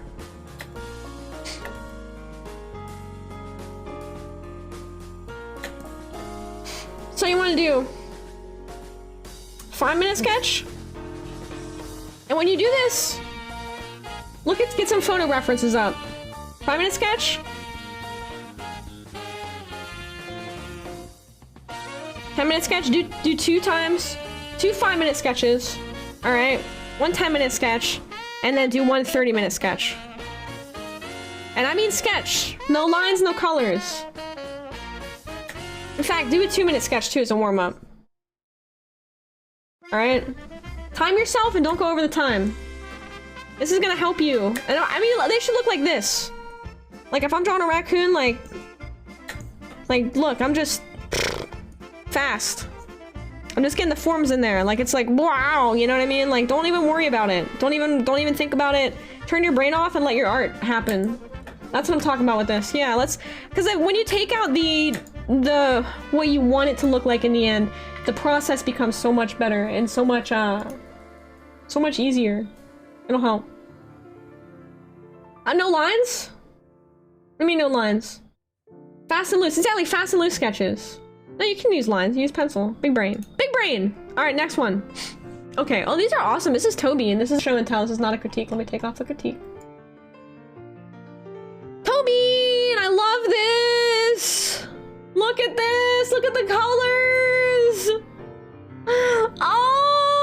Oh my god, I just love it. I love the face expression. I love the different line, the different brushes you use. It's so, oh, look at that goopy from the horn. This is so cool, Toby. And I don't know what this character is, but they are freaking awesome. Also, the texture work is amazing. This is so great. Look at this. Look at the goopiness. What a cool OC. Can we just say, like, this is just such a cool OC? Lava Lamp Demon? That is the coolest thing! That is so cool! Gosh, I love this. I love so much. This is so rad, Toby. You did such a good job. Next one is critique requested by Aerospec. Aero, you're up! You're up! Okay, looks like we do have time to get through some of these that are submitted. We're cruising through. Aerospec, critique requested Apocalypse OC. Okay. Alright. She has robotic floaty hands. Oh, that's cool. Okay, didn't draw the background. You drew in phone with your finger. Oh my god. This is actually insanely good for on phone art with finger. Phone finger art. This is ridiculously good for phone finger art. Arrow, please also get a sketchbook because your art's gonna be so nice. Drawn on a sketchbook with a pencil and paper, pen and paper. You have one? Okay, awesome. So this is what I'm gonna ask for you for next week, Arrow. I want to see some of your non-phone foam finger art. Non-phone finger art. I want to see some pen or pencil art from you because I think that that's gonna be incredible. If you drew this awesome piece, all right, cool. If you drew this piece with a phone, with your finger on a phone, you're gonna be able to do so much more amazing stuff with traditional work because this is incredible. Honestly, I love this. You have a great sense of a style that you're working on. You have a great sense of shapes, where they go. This is awesome, Arrow. You did a great job. I'm surprised to see that this is drawn on a phone with your finger because it's really good. You sent a lot of work, so I don't have to critique them all. Thank you, Axel. I appreciate it. Thank you. Phone finger art! Hello, Great Phoenix! How are you doing? Welcome on in. We're doing community art night! Welcome! It looks like it's from a show. Well, that's like super positive. The fact that this looks so amazing that it's drawn on a phone with one finger is nuts. I'm screaming with y'all with this phone finger art. Okay, so these are the next pieces coming up. I know, right, Val? Oh, we got some spooky art. We got some Hat in Time art. Okay, so I like these. Wow, Axel, these are awesome. A virus in time? What? This is so cute. Oh my god. Axel. I love these. Is that Bruno? Is this one Bruno from Encanto? Look at the goopy. Oh, I love this. This is so cool. I started drawing people on laptop. How do I draw people? What do you mean people on laptop? Like you start like on your laptop? Are you using your touchpad to draw? Please don't use your touchpad to draw. Also, this is like this one. Well, maybe that's a little bit gory. Maybe I shouldn't show that one. But this one's fun. It's like spooky season. It's fun. This is really cool because look, you're like kind of going and cut out of the character and you're showing the anatomy. And I like this little like spooky like look at the eyes and the goopies falling down. This looks like really good. Guys, I'm gonna draw some freaky, like, Halloween stuff coming up anyway on stream, just so you guys know. These are awesome. The hat and the crown. This is great. Look at the color. I like how your eyes pop over the hair. I like that stylistically. Got her! That's how you draw. So pixel art's a little bit more forgiving if you're drawing on a phone with your finger or if you're drawing with a mouse. It's a little more forgiving, but the ideal setup for any artist is a tablet. Icy Cube! Oh my god! Stop! No! Stop! Please don't use a touchpad! Oh my god! You guys are killing me! Oh my god, the amount of people that are drawing with touchpads and finger phones. Oh, it wasn't Bruno's your OC Edward. Oh my god, I'm so sorry. I didn't mean to think it was Bruno. I haven't seen Encanto for a while, but I thought that this was Bruno. I think it was the green. Didn't Bruno have like a green theme? Oh my god, Liz! Hi Liz, how are you? Welcome on in, friends. Welcome to the community art showcase night. First ever community art. Liz, do you want to submit some art for the community art showcase? We're showing off community art tonight. If you want to get a critique on art, you can request it. You do pretty well. No, I can't. You guys drawing on laptop touchpads. I'm about to scream. Oh my gosh. Everyone, if you're not following my friend Liz here, you have a problem. You have a problem, but you need to go follow her to fix it, because she's amazing. I love her streams and her content. I love the games that she plays. And she's the freaking best goblin on Twitch. So if you want to go follow the best goblin on Twitch, you better go follow Lizstar. Better go follow Lizstar. Goblins are gonna invade your house at night. They're gonna crawl around and scrunk in your walls. Paper Queen! Thank you so much for the resub! How are you? How are you doing? I have 2, I draw maybe 3. I'm trying to get to all the ones I can here, but we do have a lot to get through, so I might have a cutoff. I did post in Discord a cutoff. Okay, so Fancy posted next community. So if you didn't get ones in for this on, the next community art showcase will be September 30th / October 3rd during the subathon. The theme is redrawn OPs. Fancy, you're being amazing. Thank you for help with this. But this is a new thing that we're doing in the stream every week, where we showcase community art and we also do critique only if the artist requests it, with the intent to help our artists in the community grow and improve. The best art you've drawn is that, so it's hard to find something good to share. Yeah, it's gotta be Twitch safe. It's gotta be Twitch safe. How you doing, Liz? Hey, how was Silent Hill 3? And how did you guys like Silent Hill 3? And hello, Marvelous. Thank you so much for following. Welcome on in. What if I want goblins scrunked on my walls? Well, then also you should follow Liz, because then the goblins will scrunk in your walls, but you'll like it. There you go. It's a win-win situation. Probably your favorite. You know what, Liz? I actually think I want to play Silent Hill 3 so it's the only one that I have the actual disc of. And also, thanks for following, guys. Welcome on in the Racc Pack. I really want to play. I thought 2 is my favorite. Is there a theme? No, but there is for next week. Next week's theme is redraw an old piece. So if you have an old piece of art for next week and you want to submit it, you got to redraw an old piece. And the next showcase is in a week. But yeah, Silent Hill 3 has some amazing themes. It also has like some really good themes about like I don't know, like growing up, and has like weird like body horror stuff, and there's weird like underlying themes about like pregnancy and like weird stuff. I've read about. I like watched a video essay about it, but I haven't played it. Like, how do I play it? How far are you in the game? Yeah, 3D renders are fine. Although I will say I'm a 2D artist, so I'm not gonna be able to give a really great critique on 3D stuff. However, Velpepper in the community is a 3D artist, so maybe he can help. And also welcome everybody in. Welcome into the stream. My name is Sky, by the way. If you're new here, welcome. I'm a freelance artist. Full-time freelance artist, Scrunkly Being. I live in a pumpkin. Alright, let's keep going because I want to get to these. Alright, next pieces. That one, Art Nerd. Alright, these are just regular. These are show and tell. These are not critique requested. What's up, Furfur? Thanks for following! Welcome. You beat it? Wait!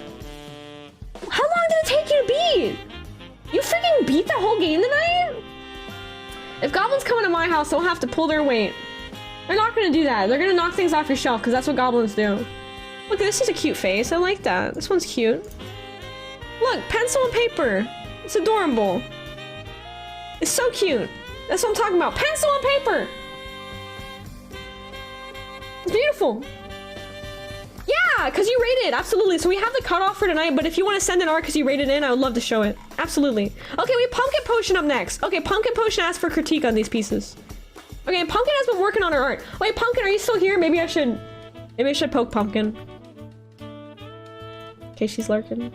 Yeah, absolutely though, Liz. Please, these are awesome.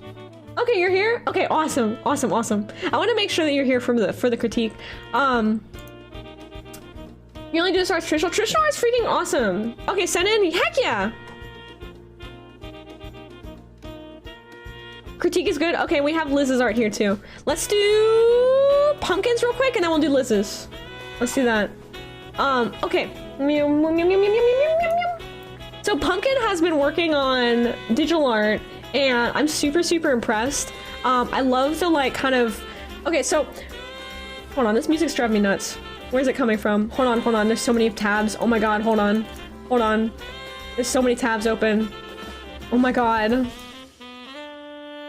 I can't. Hang on a second. Okay, that's better. Music driving me crazy.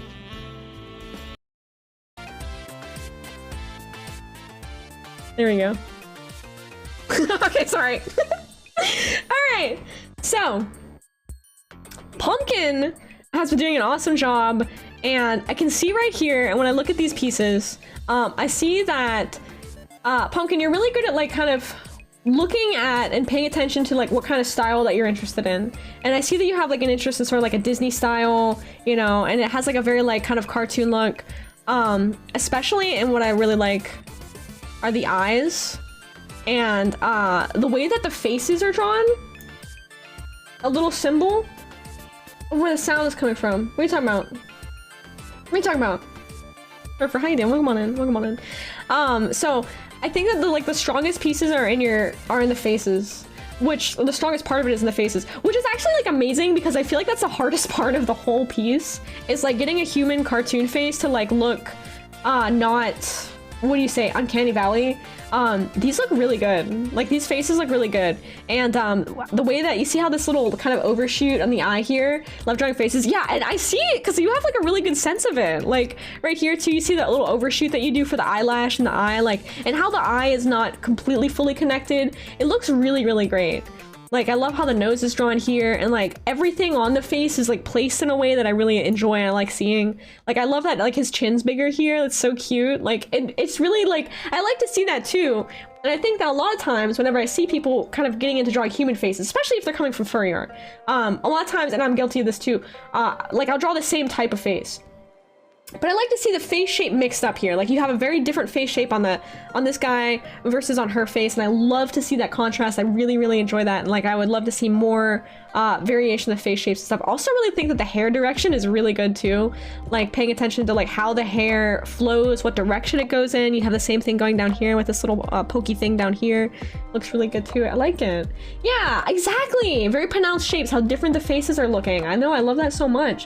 One of the best drawing advice I saw is basically is figure out noses, because noses, no matter how simple, are an anchor for the face. That's actually really good advice. I struggle with noses. I need to work on my noses. I knows that I gotta work on my noses. I also really like the little sideburns right here. I like that too. I like that. So what advice would I give here? I know that we talked about you want to work on shading. And that is definitely something to work on. I'll zoom out a little bit so you guys can see the whole piece.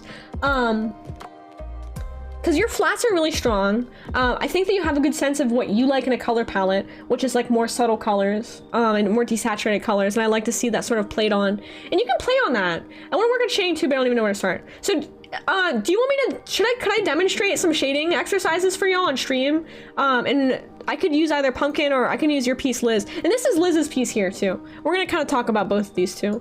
Oh my god, I love this. Liz draws these wonderful goblins and I just love them so much. I love them. I love these. That'd be heavenly. Go for it. Okay, awesome. Let's talk about shading.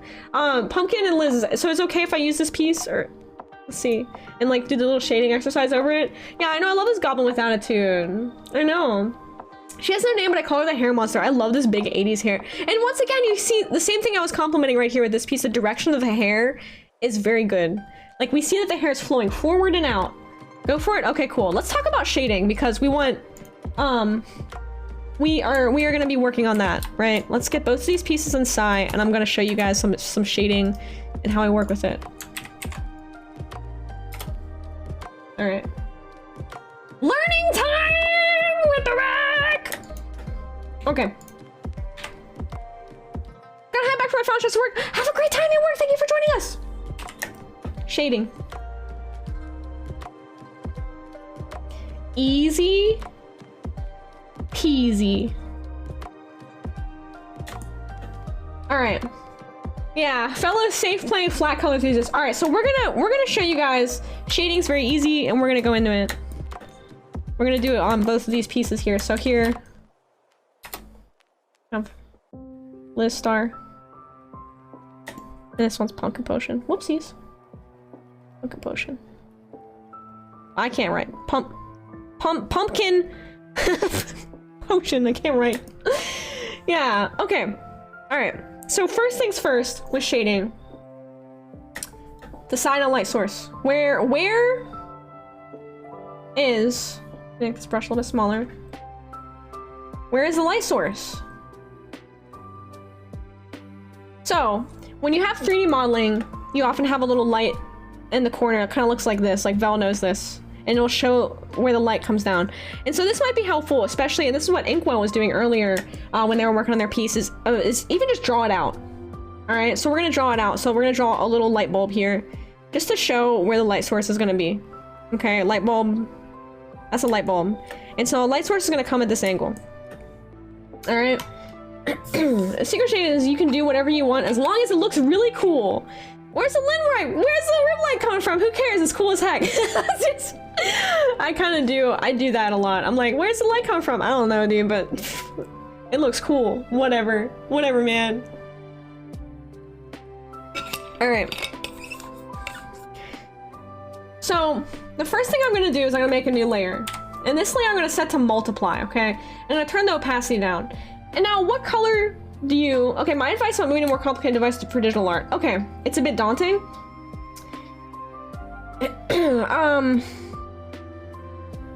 If you're on your phone and you need something very low tech and very cheap, just get a sketchbook. I'm serious, just get a sketchbook and just draw traditional. And you wanna up your traditional art game, do pencils and then go to inks. And you wanna get serious about your inks and learn how to use real serious like hand control stuff. Get yourself like one of those ink pens, those Inkwell pens, India ink pens. That is really gonna press your ability to control the line width, and you're gonna be like super good at controlling your hand when you move to a tablet. Cheap tablets Q1 brand on Amazon. Excuse me. Okay, so what color? Well, if I want to do a warm color,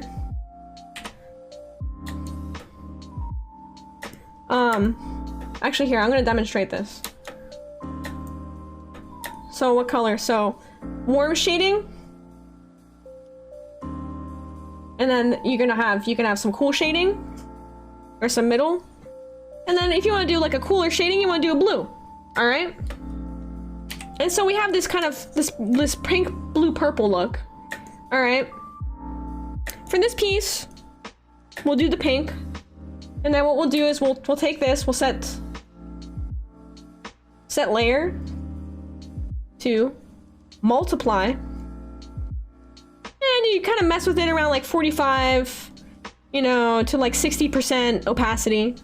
All right. And then watch what happens when you set it to multiply and you lower it. Actually, I'm gonna leave this as normal so you can see. I'm making a new layer, set to multiply. I'm gonna set to like 50%. So when we draw on it, it's basically gonna keep the color underneath it. And it's gonna create some shading.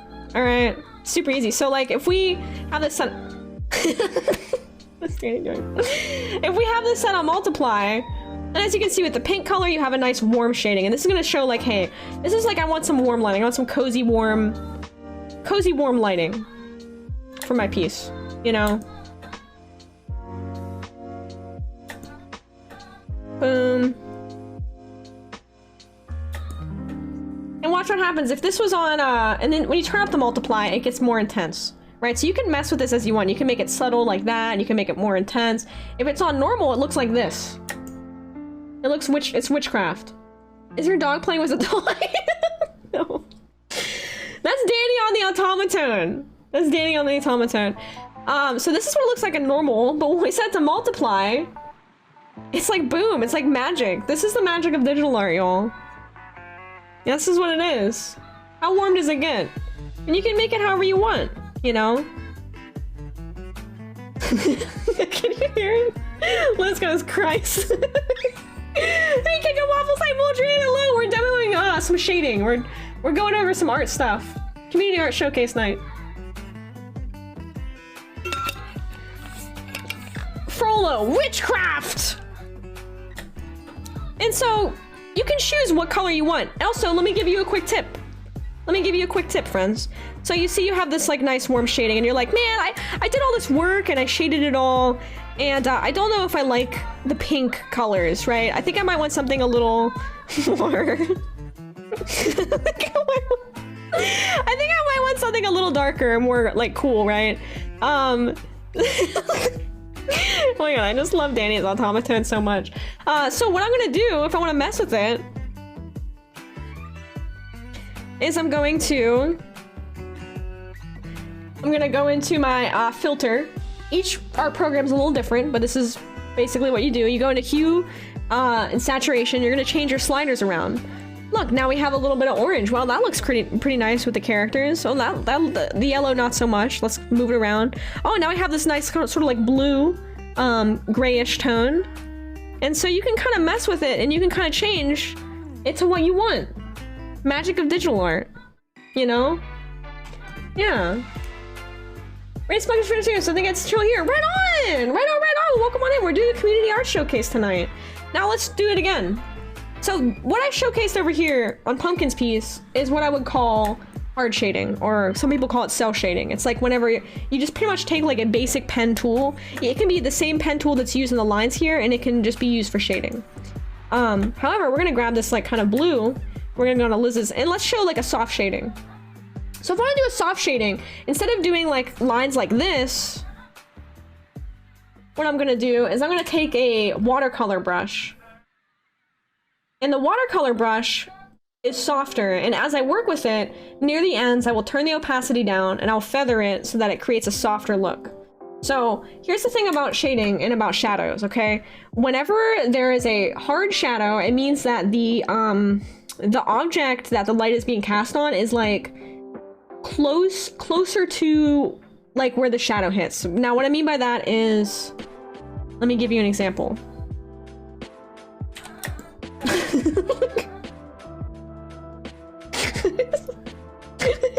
I'm sorry, that's all it's doing is making me crack up.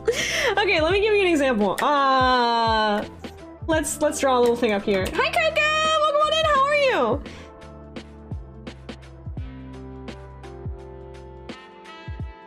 So, here's a cube. The software that I use doesn't have that. Okay, like multiply layer? Then I can show you how to do it without that. You can still do it without that, but you're gonna have to have a little more understanding of like kind of what color works with that, because you're gonna be drawing like a normal layer. Can you change your layer opacity on your program? All right, so say this is like a cube. All right, and here's the background, and the cube is floating, okay? And here is where the cube's shadow is. The light is coming down from that angle. You use GIMP. Yeah, you should have layer opacity in GIMP and multiply layer. You should absolutely have that. So this is a hard shadow. This means that cube is floating pretty closely and it's creating hard lines. So it's creating a pretty hard shadow. However, if there's more, and the lighting is more direct, so the shadow lines are going to be harsh here. Harsh lines in the shadow. However, if the cube is floating and the light is coming from more angles, that's how we call the lighting is a little more diffuse. I don't understand what half you're saying, but I love the energy. I'm glad you love the energy. Lighting is more diffuse lighting rather than direct lighting. And so what that means is the shadow is going to be like a little more diffused, all right? And that means that it's going to be a little fuzzy. It's going to be a little fuzzy on the edges. And this is going to show two things. One, that the cube might be up higher from where the lighting is hitting on the shadow, on the floor. And two, that the lighting is coming from more angles. Yeah, exactly, more blurred. Thank you. Thank you, more blurry. Right, I'm trying to emphasize this with only one brush to kind of show you. All right, so we have these two types of things. Now, where I would apply hard line shadowing, I would do a mix of both rather than do one or the other. So like below the chin, I like to do like a hard solid shadow, like right down here, right? Things like where this hair kind of goes over the ear, I would do like a hard shadow, you know? Around the eye to emphasize like kind of, oh, like the expression, kind of ominous expression. And then I would maybe take like my brush. Petrichorial, Hello! You make it so easy to understand. You'd be great at Bob Ross style tutorials. Oh my gosh, hi, thank you! That means so much. Thank you. I love like teaching and helping. It's like a big passion of mine. Really appreciate that. Welcome on into the stream, friend. Nice to meet you. My name's Sky, by the way. And so like, you know, you'd make the shadow darker under the chin. You could space it out here. You know what I mean? Like right here, you do a little bit of a hard shadow, but then we might do a little bit more of a spaced out shadow. Like we might take the watercolor tool and kind of blur the edges a little bit and diffuse it just a bit. Another thing to consider when you're doing your shading is material, right? Someone suggested your channel and asked for VTuber. Oh, thank you! Well, thank you for clicking and coming by! Thank you so much! Yeah, I do, I'm an art streamer, so I mostly do art streams, but I also do gaming. Usually Saturday night's gaming, but, I did not stream yesterday, so I made the tutorial, the community art showcase tonight. But yeah, welcome on in. And if you want to join in our community art showcase stuff, you can hop in on our Discord. And so, like, considering the material of the thing that you're shading is important too. Going back to this piece up here, right? We have the skin. The skin's a little softer, so I'm gonna take a lighter watercolor brush and I'm gonna kind of soften this line here to show that she sort of has soft skin right here, you know, like that. And varying that sort of that shading texture will go a long way. Mixing soft and the shading looks better in Pumpkin's art than mine. Well, let's go into highlights. And I think the big part of that, right, is because you have a darker character.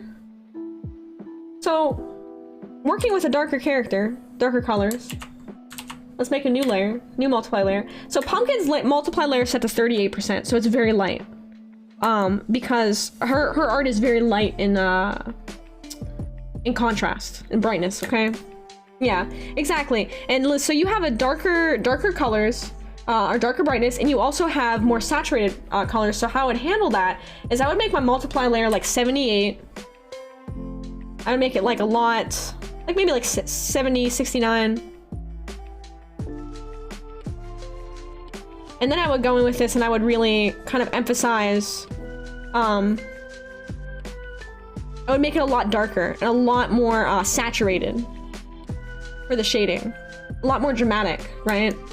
Another thing that I would do, and I would emphasize, so with Pumpkins, I'm gonna emphasize the multiply layer, the shading, because her characters are already a lot lighter in brightness. So whenever I add highlights, it's gonna be like a little hard to see. But on your piece is gonna really shine with highlights because your character is a lot more saturated and a lot darker. So now when you have just a shading layer, it's still kind of like, well, it's a little better, but it's still kind of hard to see. You know what I mean? So let's go ahead and add. What are you smoking there? What is that? That better be illegal. that better be a cigar. That's definitely a cigar, y'all.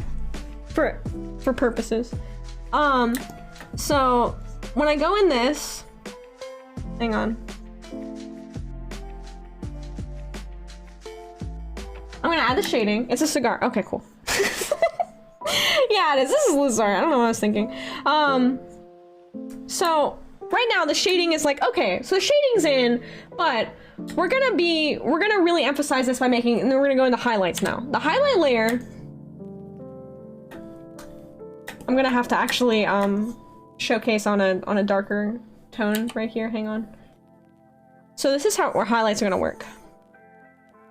You're gonna take a highlight layer, and what I like to grab is, you can grab a number of things. If you're going for warmer highlights, we're gonna maybe grab like a red, you know, or an orange, even like a yellow, okay?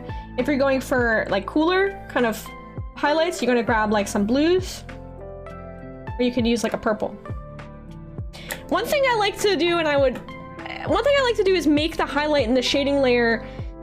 Is Pancake smoking a cigar? Pancake better not be smoking cigars. Not in my house. Not in my house, that little lady ain't smoking cigars. What I like to do is set it as a particular color, right? What I see a lot of people do is they will kind of eye drop the color and then they'll use that as the shading or the highlight layer, but I would avoid doing that and I would try to practice with different colors to see the outcome. Since red is the complementary of green, when you add red to the green, it's gonna look dirty. It's gonna look muddled. So we're gonna go with like a blue. And then this is gonna be, just so you have this for example, highlight. And this is gonna be a, so every program's different. Some programs might call this a screen. Some programs might call it a shine layer. Depends on what art program you're using. Photoshop, I think, uses screen, and Paint Tool Sci calls it shine. Some of them you can mess around with shade / shine as well. And you're gonna play around with these settings and see what works for you. I'm gonna make a new layer. I'm gonna set it to shine. I'm gonna lower the opacity like 45%. I'm gonna grab like a blue.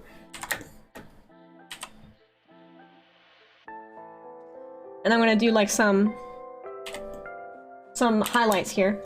Highlights in the hair. Now see, this is exactly what I'm talking about. So like, because the hair is so dark and so rich and luscious, right? Like luscious hair.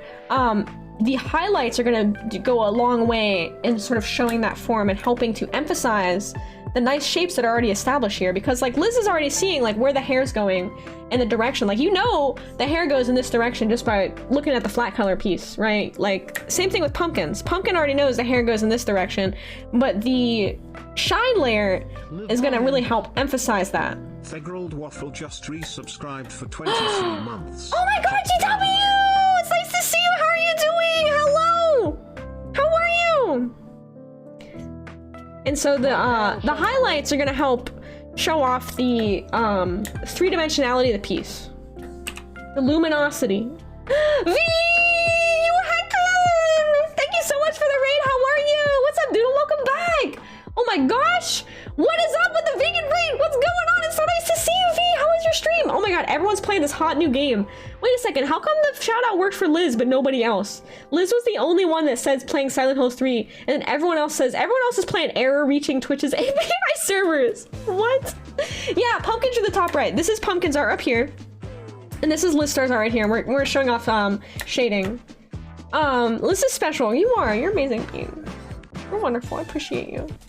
I'm a child of God. So you see how we have this? I'm thinking about like, where does this go? Now, whenever I do the shading on the face, this is like kind of a trick for like a human face. We might want to do a softer brush.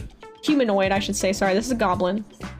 You can do like a softer brush.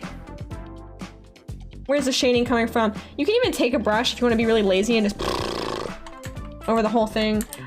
Wait, hold on, that's really lazy. Don't do that. Don't do that. Think about where the light's gonna hit. I'll do hard shading for now. And emphasize the shapes of the face based on where the lighting's gonna hit, right?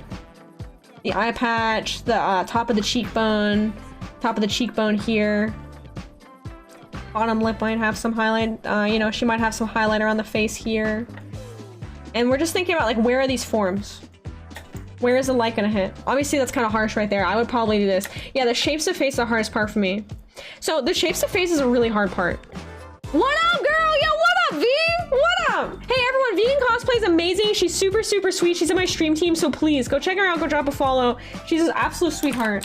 She's wonderful. Thank you so much for the raid. Hey, V, are you signing up for the Screen Beans event? Our team is having in October, sort of a fun competition thing. I think you signed up, right? I can't remember if I saw your name in the sign up.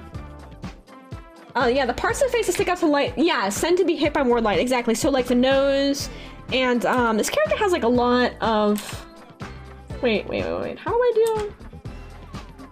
Oh yeah, I love the paintbrush for shading too. Sometimes a brush that like has a little bit of a paint look really helps. Sometimes it can be hard to make something look right with especially like just like a regular pencil brush or a hard brush on a mouth or on a face. So sometimes I like this like kind of pencil brush. Gotta have like booba shading, really important, you know. I don't know, you experiment with different brushes. You experiment with them and you go with them. But you can kind of see, right? And also experiment with different colors of shading. Different colors in the same piece. So like right down here in the jacket, I'm gonna have purple shading. On the hair, I might have blue. On the face, you know, maybe this face part is not quite doing it for me. I'm gonna select it with my lasso tool, and then I'm gonna go to filter. Whoops. I'm gonna go to filter, color adjustments. Hang on, let me zoom in back on this. Filter, color adjustments. Come on, hue saturation. I'm gonna mess with it a little bit. Like, oh, maybe I do like that green. But maybe let's turn the saturation down, let's turn the luminescence down. And now that looks a lot better, right? So, okay, like that's looking better. Don't be afraid to mess around with different areas on your piece. You see? Yeah. Yeah, shining a flashlight, exactly. It's a really good tool. Hey, what's up, Drock? How you doing? How you doing? Let's see, yeah, looking at clown makeup, yeah, shining a flashlight on my face in the mirror. Shining a flashlight in your face in the mirror is actually really good practice. And this is one thing I would do to practice face shapes. Okay, and then, so you see how like a piece where the character is darker and more saturated benefits more from a shine layer, whereas a piece where the characters are more desaturated and lighter in color, sorry, not in color, in, like in, brightness, benefits more from the shading part of the piece. So they each have different strengths based on like what your flats are. Like if you want to make a piece where your characters are, I don't know, in the darkness, like what I would do is I would make a whole new layer on top and make it multiply. Like if I want to make this piece spooky, I would do this. I would add a multiply layer on top and I would start with the shadows and then I would erase those shadows as I wanted to show the light. I would actually use my brush reductively to sort of erase the shadows. I'm using kind of a painty brush here, but you know, you get the point, right? And this is going to create like a lot more of a dramatic sort of darker lighting effect. There's so many different ways you can do shading. Like this is a reductive method. You can do reductive, you can do additive. There's no rules. Whatever looks cool, whatever you think like vibes with you, there's no rules to it. You know what I mean? There's so many different ways to do shading. Okay, is add a red tone to where the light hits the skin. So that is actually a good point. So when I do human faces, this is something else to talk about. Let me get rid of this stuff really quickly so you can see just the flat colors. I will go ahead. So all of this is there. So first off, there's not really any rules. However, when I do human faces, what I like to do is I'll take one color for their skin tone. And then I'll take that tone and I will sort of slide it over. So if we have this color for the basic skin tone, let me make a new layer. After you finish the tutorial, give me a slight critique of my art as well. Yeah! Oh my god, absolutely! Absolutely. Yeah, I'm almost done with this. So this is like base skin tone. And then I'll create like a little bit of a more reddish, sort of fleshy color. And I'll use that on like the cheeks. I'll do like a little bit of red on the cheeks, you know. Might do that. I might do like a little bit of red on the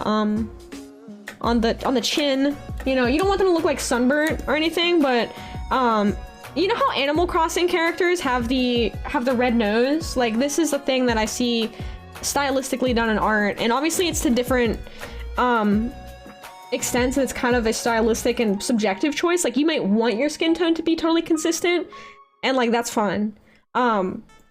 And this, you know, you can mess with the opacity. Like if he's looking kind of burnt right now, you know, you turn it down a little bit, and that's why it's very subtle. You know, just like a subtle variation in the skin tone. Because whenever you have like lighter skin, generally, like, you know, you have a little bit of slight variation in that skin tone. Let's see. Okay, so Liz is asking for critique, and let me make sure I'm not missing anything. And this is Baby Song, and I can't handle Baby Song. I hate Baby Song with all my heart. Can't. I know, I hate Baby Song so much. I can't stand baby sounds in music. Like, I'm listening to the music and then it's just like, wah! Wah, wah. Okay, let me scroll up, Play Earthbound? No, yeah, that's fine. I've always heard a lot of Earthbound music.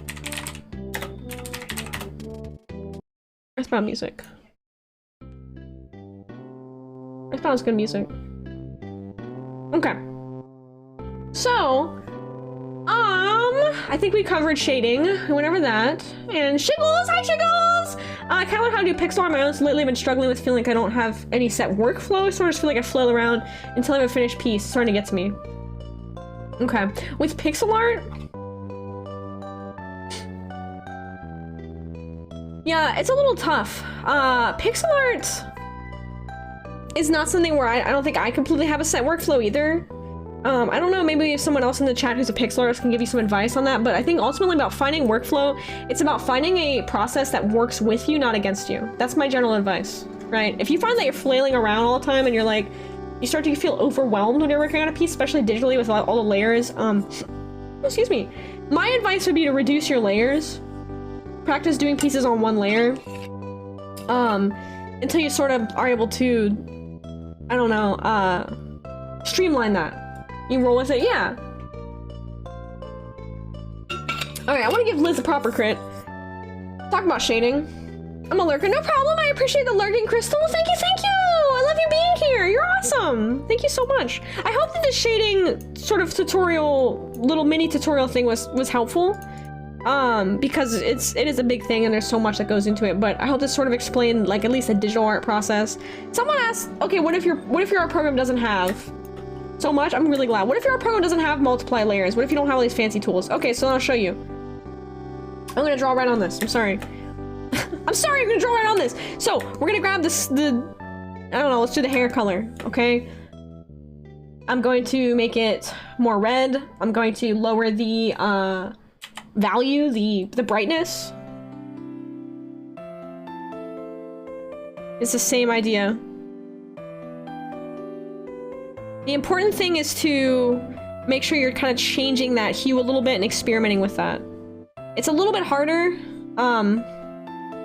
whenever you're working on one layer, because then you kind of have to treat it like a painting. You gotta treat it like an oil painting when you don't have the different layers. Like, I'm gonna take this kind of tone, I'm gonna I like I'm applying paint. Yeah, so if you only have like one layer you're working with in your art program, you gotta think of it like a painting. Every time you add the shading, you're gonna go back in later and you're gonna reapply the lines over top of it.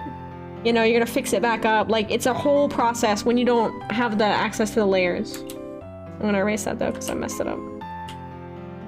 But that's how you would go about it without that. Okay. Let's go to Liz's critique. Thank you for coming to my TED Talk about shading! You feel overwhelmed a lot while working on stuff. Okay. Oh, imposter syndrome! I could tell you guys about imposter syndrome for days. You gotta just draw through imposter syndrome, Shiggles. You gotta just keep working through it. I get it all the time. You gotta keep working through it. So what helps me, listen, if you are telling yourself, man, my art sucks, I'm looking at other people's art and it's so good, why can't my art be this good, I'm frustrated, I'm upset, it is really hard to work through, but this is what I'm gonna tell you guys. Step one. When you have imposter syndrome, it comes from when you're having bad brain. You're having anxiety brain, you're having depresso brain. I get that way all the time. And I have to acknowledge that. I have to tell myself, Sky, you're having bad brain today. You're thinking negative thoughts. You know what? Like, you need to take a minute. You step away from the art. If you're drawing something and you're just feeling negative emotions, it's gonna be hard because your art is a reflection of your feelings and your emotional state. So you step away from it. When you're feeling bad brain, you're feeling negative. Step away from it, do something else, play a video game, watch a favorite show, have a snack, wrap yourself in a blanket burrito, roll around the floor, whatever you gotta do. Just back away from it for a little bit, you know? Yeah, you got yucky brain, don't, and then come back to it later, right? Acknowledge that you're having the bad brain. Hey, I'm having bad brain today. I know that it's happening. I see it. I'm gonna be kind to myself when I'm having yucky brain. Like, I'm going to not be hard on myself. I'm not gonna lean into it. I'm gonna treat myself nice today. I'm gonna be kind to myself. Self-care. Self-care is really important. And then I'm gonna reapproach this challenge when I feel a little better. Exactly, music helps, whatever helps you, you know? Maybe it's a favorite food, maybe it's stepping outside, getting some fresh air, listen to your favorite song. What I like to do, honestly, I put Dire Dire Docks from Mario 64 on loop. Or like, straight up like 3 hours. Like, I sit there and I just listen to Dire Dire Docks and it calms me down. Whatever works. Be kind to yourself. Be kind to yourself. When you have yucky brain, don't compare your artwork to other people. Don't do that. Don't do that. That's a recipe for disaster. Trust me. You know? Yeah, looping a single song for 3 hours. I really do loop it for 3 hours. I'm not even kidding. That was actually me yesterday. I was sitting at my desk like, like I couldn't sleep because I was thinking about all the things I had to get done, and then like I woke up at like so early and didn't sleep, and I was like, I need to do all this stuff. And I tried working on art and working on commissions, and I just hated everything I was doing. I started getting mad at myself, frustrated, and so I was just like, all right, you know what? I'm having yucky brain. I need to go lay down. And that's what I did. I took a nap and I felt better. Sometimes you just gotta step away from it. Happens to all of us, trust me. Yeah, music helps a lot for me too, especially songs I can sing along to. Exactly. Yeah, it's about being kind to yourself, because the process of making art is a very vulnerable thing. It puts you out there, and it's very difficult. Especially, I know how it feels when you want something to be really good and it's not there yet, and you're frustrated with yourself. I understand that. So Liz, let me scroll up. Liz, you said, oh, I like this. I like this song. Okay, Liz said, I need a sip. Thanks, Sips. Okay, so Liz says, I think the thing I dislike most about my art is how weak I feel the line art is. Okay.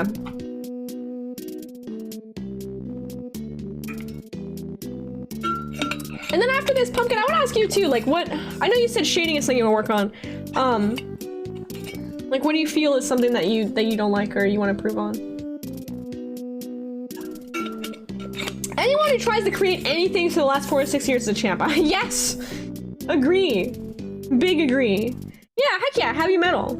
Yeah, this is Earthbound. Okay, so line work. So Liz, when I see your line work, I've had this critique for a lot of folks tonight, is when I would challenge folks to work with a higher variety of thick and thin lines in one piece, and vary that line weight throughout one piece to help draw our eyes around the piece, like a lot more effectively, right? I feel like this is something I would always ask people to try, and work with, because working with thick, heavy lines is really intimidating and scary. However, it's gonna help your confidence a lot. I'm gonna talk about drawing confidence. Okay, which lines do you make more thick and which lines more thinner? Yeah, can I show you over here? And Pumpkin says, a reminder that the human brain is designed for survival priority. Well, yes, we are humans. We humans are designed to prioritize food, shelter, and physical comfort. In modern day, these are often things we don't have to think about anymore. So the brain, having nothing else to do, wanders around like a toddler, yes, in an empty hallway, thinking about random intrusive garbage. Yeah, it has nothing else to do with itself. Yeah. So sometimes, and that's why sometimes if you're feeling so yucky brain, like the best thing that you can do is like coddle yourself and give yourself these base comforts, you know? Eat your favorite food, wrap yourself in a blankie, just lay in bed for a little bit, you know? Gosh, I know the feeling of intrusive thoughts is the worst. So which line's thicker and thinner? Okay. So when we have thicker lines, so when I talk about line thickness, right? We talked about earlier, instead of doing this, we want to increase the brush size a little bit. And we want to go light on the one end and then start to thicken it in the other end with that same brush, right? So this is like a 15 and this is a 10. But that's all consistent, right? So you have some inconsistency. I can go thicker, I don't have limits. So the inconsistency is kind of nice with art because it adds like, this is what I'm talking about, when imperfections are really nice in art. And so what lines I'll go thicker with, so. I think you already did a little bit around the eye here, which I really like because it shows emphasis on the eye. I would go thicker like around the face maybe. And you can also experiment with like kind of comic book shading. I do this a lot where I add like a completely dark shadow. I use the lines as a tool to shade around certain areas. Could thicken these lines up here a little bit. And experiment with these different like line thicknesses is really cool. You know, you thicken maybe at the base of the ear, but then it gets thinner as the ear goes out. Thicken where there's more weight, like at the base of the hair here, but thinner as it goes up and in, right? Like that, kind of. You can even do like a little bit thicker at the base of the nose there. You could do the mouth.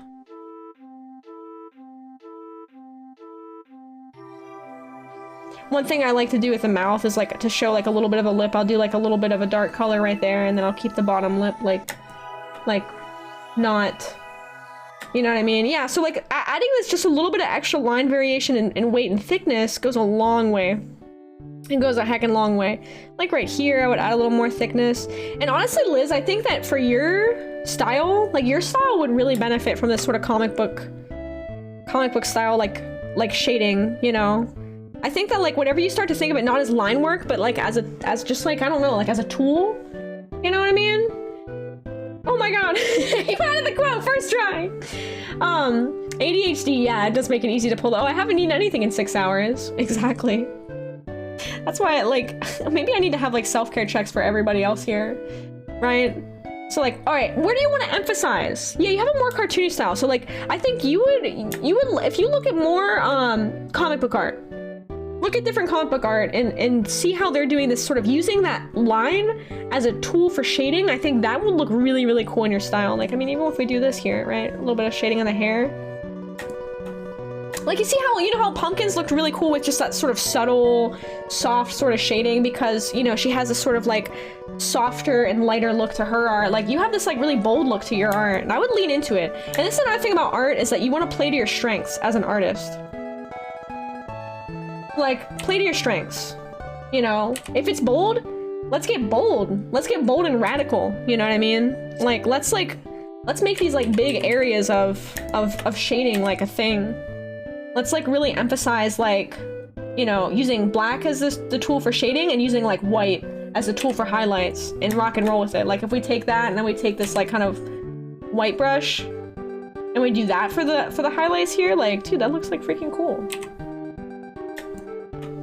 Like I mean, obviously these are like blobby shapes, but you know, you'll get some highlight in the eyes there. And boom, you know what I mean?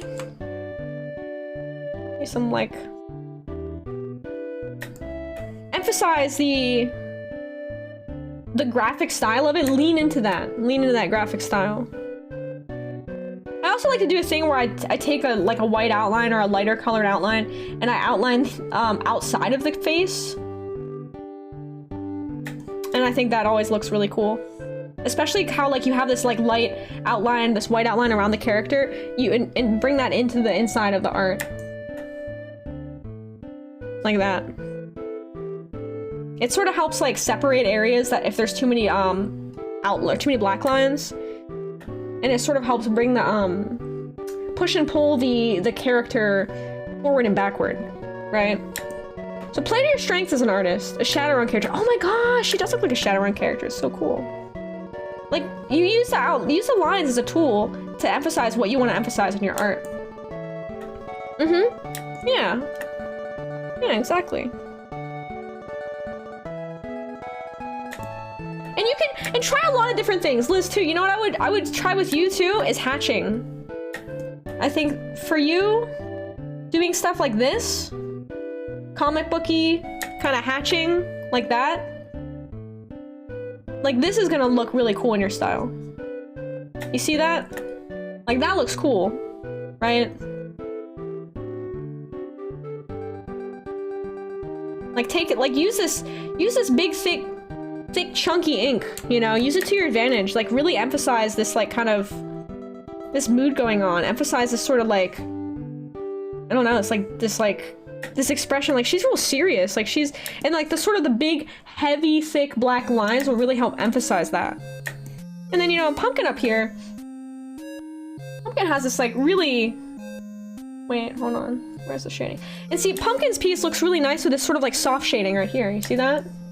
Yeah, the scratchy hatching, exactly. And so like this is where the thing is. So for my advice in shading, it's gonna be different. It's gonna be different for everybody because someone's art style might not be complemented by soft shading, right? You have to experiment and try with all the different types of shading and stuff. So like, you know, Liz, you have this like really graphic comic book style. It's freaking awesome. It's gonna look cool with these really thick, heavy black lines and thick shading. And then Pumpkin, you know, like this like sort of softer shading here looks really nice. It complements the really like kind of desaturated and sort of like lighter tones that you use in your work. And I would experiment with it. Yeah, the thick lines and hatching. Exactly. Because I remember earlier, like, wait a second, so why does it look good with the same style shading? Well, sometimes you gotta try different. right? Yeah, the softer shade looks really good for her. And so everyone has different types of, yeah, I felt off with mine, and there you go. Finding your, like, what works with your art, not against it, is really important, you know? Yeah, and you've tried doing softer shading in your art. Exactly, so you gotta find, like, what works with it. Like, if I were to do the same thing with, like, pumpkins, this probably would look really off. Like, if I took the heavy black lines, and I started, you know... Let's see if we got rid of the comic book, got rid of that. Like, it's gonna make it look way too heavy-handed for how soft the style is. You know what I mean? Like, it's gonna make it look intense. It's an intense look. Like, it's gonna make them look like... It just doesn't look right. It doesn't look right for this one. But it looks really good for this one. So, different strokes for different folks. Literally strokes of the pen. There you go. There you go. Alright, so here's your homework. Here's your art homework. Yeah, it looks like I had yeah, it's too intense. It's too intense. It's way too intense. Okay. Alright. Can I give you guys art homework? If you're gonna come back next week, I'm gonna give you art homework. Alright, Pumpkin. This is my art homework for you. You have a really nice, soft look. This is one, and you're using black outlines. And I think your art style would look really, really nice and benefit from colored lines. Alright, in certain areas. Remember how we talked about color lines? Now, I can't really do it effectively here because... Actually, maybe I can. Hang on. All similarly colored pixels. Okay. So... I'm gonna take this color of this shirt. Hang on, I gotta close my water thing before I spill it on my computer. Instead of the black outline there, I'm gonna make this red on the inside. Colored lines are gonna help put emphasis on areas that you want in your piece. This is not gonna be perfect because I don't have the actual line work. It's gonna be kind of funky. Hang on. And then the inside the skin tone, I take the skin tone and then I make it, I go down a little bit and I make like kind of a little darker color of the skin tone. We're gonna do like the inside here and like here, you know. Let me color that one in there, one down in there. Collarbones. Okay, so this is really hard for me to emphasize or do without having a line layer. You make a new layer on top of your lines, and then you set it to a clipping group. Is how you normally would do colored lines. This is something that I think is gonna look really nice with your art because it's so soft. And I think that colored lines will really soften it even more. Like, you don't want to color everything, but when you have some lines that are black lines and some lines that are color lines, it's going to help show where you want your emphasis to be, particularly in the hair here. I think the hair will look really nice with colored lines. I'm going to grab these. I'm going to give you this before we go into shading, because I actually think that with you can take your flat colors to the next level with colored lines. Right? Like this. I love giving people homework. This is my favorite thing. You are my students! I'm the sensei. Cobra Kai art school. Very hard for me to demonstrate. Let me show you an art piece that I did. Hang on. Miss Racc, yes, yes. Hand raised in the back, yes. Need to go to the bathroom? You need to go to the bathroom? Hope you like failing. Have you ever had a teacher that did that to you? I've had teachers do that to me. Okay, when you mean add shading though, would that also mean changing the lines to match the shades too? You can, but you don't have to. Let me give you an example. Hang on, let me pull up some art that I did. Okay, here's a good example because I think I did a good job with this one. Okay. Take away the shading. So, colored lines in this piece, inside of the eye, darker blue, right? This separates the pupil from the outside rim of the eye. Color lines in this piece, inside of the jacket, different types of green, versus the outline, which is black.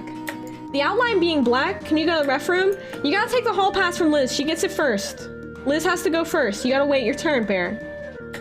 No problem, Ice Cube. It was nice meeting you. Have a wonderful night. Thanks for hanging out. I'll be streaming tomorrow if you want to come by. So keeping some lines black and some lines colored, you can experiment, right? Some artists do all their lines colored. Some artists do some of them colored. I like to have a mix because I like to have this. I have kind of this graphic, cartoon style or a comic book shading style. I don't need to go anymore. Thank you, Miss Racc. Liz, what did you do? Hi, Sunbro Jade. Welcome on in. Thank you so much for following. How are you doing? We're doing community art showcase. How are you? Miss Whack, I peed my chair. Can I go to the bathroom? Oh my god. Clean it up! Nelly, the Clorox wipes are in the corner. The mushrooms. You see how I have the blue lines here and the black outline to show the shape and separate them from each other? Like I said, you can experiment. Maybe you don't want to have any black lines and you want to do all color lines. And that would be a really, really soft look. When you first do with color lines, practice just on flat color.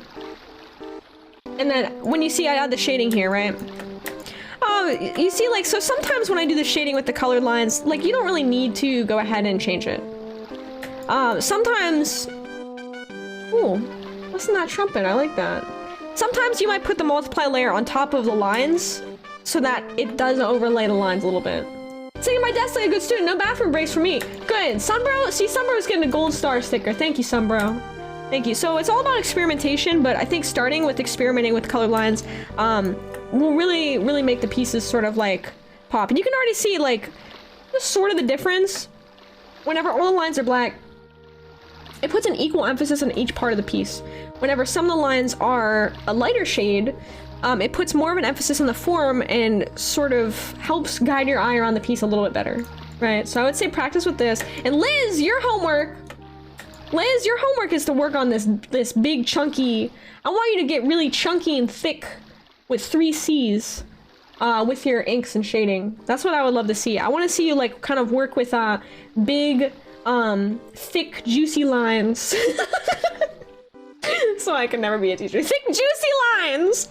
I want to see maybe like some experimentation with different like kind of comic book shading styles, you know, get bold, get kind of wild. I would love to see that. Yeah, thick, juicy lines. Because I think that your art, being so bold as it is, will really benefit from like pushing it in that direction. Think of art as min-maxing a character in an RPG, all right? If you're already doing like a soft and delicate art style, let's min-max that to the soft, cute side. If you're already doing like a graphic, bold art style, let's max that out to the bold side. Min-max it. Min-max your art style points. Stat.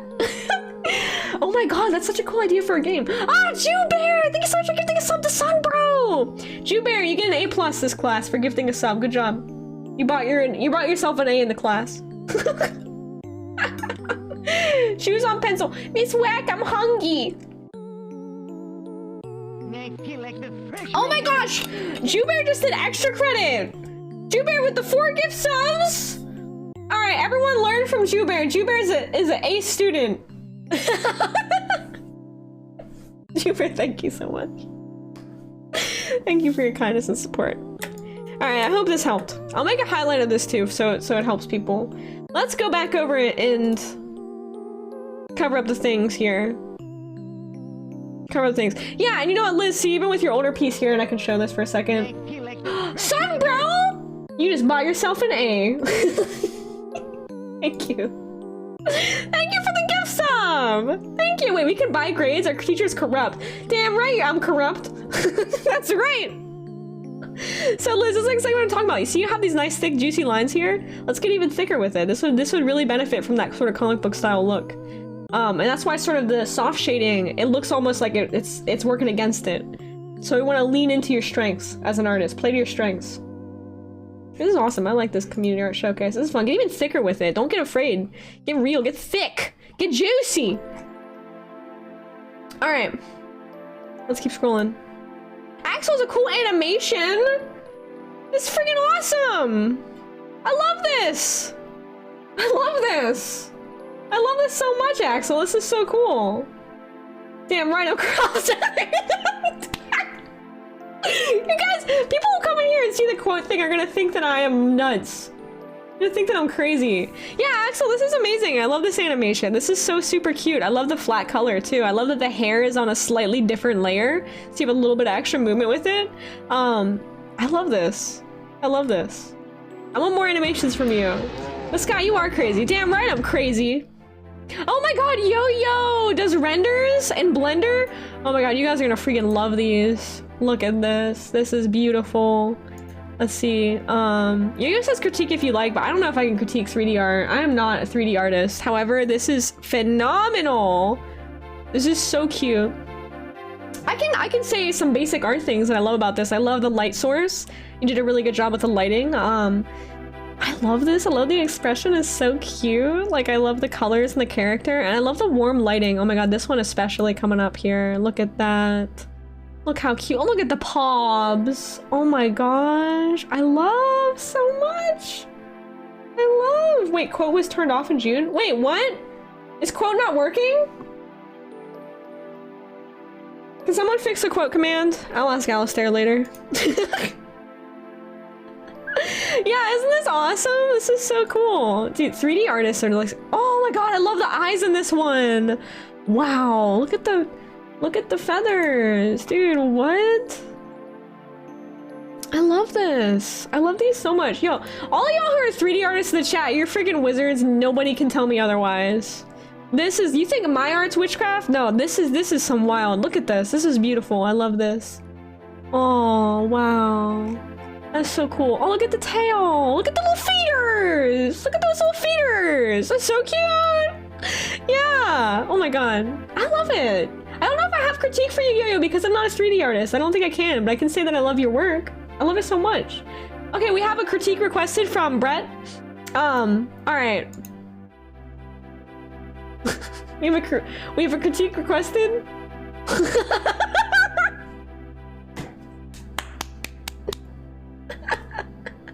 You guys want to critique the Mona Lisa? You want to critique the Mona Lisa? Let's do it. Let's do it. Let's critique the Mona Lisa. Let's see. Oh my god, the zoom in. Yo, what is this? What is this? Why is this so big? Hang on, dude. Whoa, hold on a second. Look at this mouth. Okay, here we go. Alright, 0 out of 10, no eyebrows. Less oil paint filter. I think they really went overboard with the texture overlay. I would dial that back a little bit. Does Leo even use layers? Is Leo even aware of layers? Do you even know? Do you even use layers? Like, it's just like a lot of like crackling filter on this, and it's just kind of like it's kind of distracting from the piece. Like, I don't know what's going on, you know? Needs to smile more? Yeah. Well, needs more eyebrows and needs to smile more. No fingernails? Oh my god. No, she's got fingernails. She's got fingernails. Well, I never looked at the Mona Lisa in this detail. She does have fingies. Yeah, see that yellowing needs to be clean. Yeah, a little dirty. She looks so pure and serene. Like she wasn't attacked by cake. Oh yeah, I forgot! Oh my god! Yeah, someone threw cake at the Mona Lisa recently, right? Oh my goodness. Yeah, she looks like she needs sleep. She looks tired. Wait, real talk! Like, this is actually a good idea. We should totally critique and talk about, like, famous art pieces in here. That would be great. Looks like smoke damage. Well, it's old. It's ancient. This is her. Someone threw cake at me face. Abby, hello, how are you?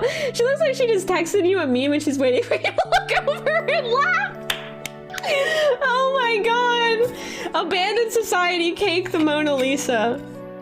What do you guys think about the caking? Yeah, may I share the most hilarious recent art news? Yes, please do. Please do. What do you guys think about the caking of the Mona Lisa? Do you think it's a statement or do you think it's disrespectful? Like, real talk. What does everyone think about it? Do you think the Mona Lisa is an overrated piece of art?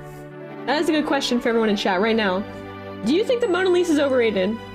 Yes, no, or why? I think it's a statement. Mona Lisa be caked. I want to spit on my water. She be caked up. Let her eat cake. She looks like she's about to say the most effed up. Worst disgrace since the Bowling Green Massacre. Yeah, just some lady. Hey, what's up, Das? Welcome back. Yeah, I kind of stand Da Vinci. Yeah.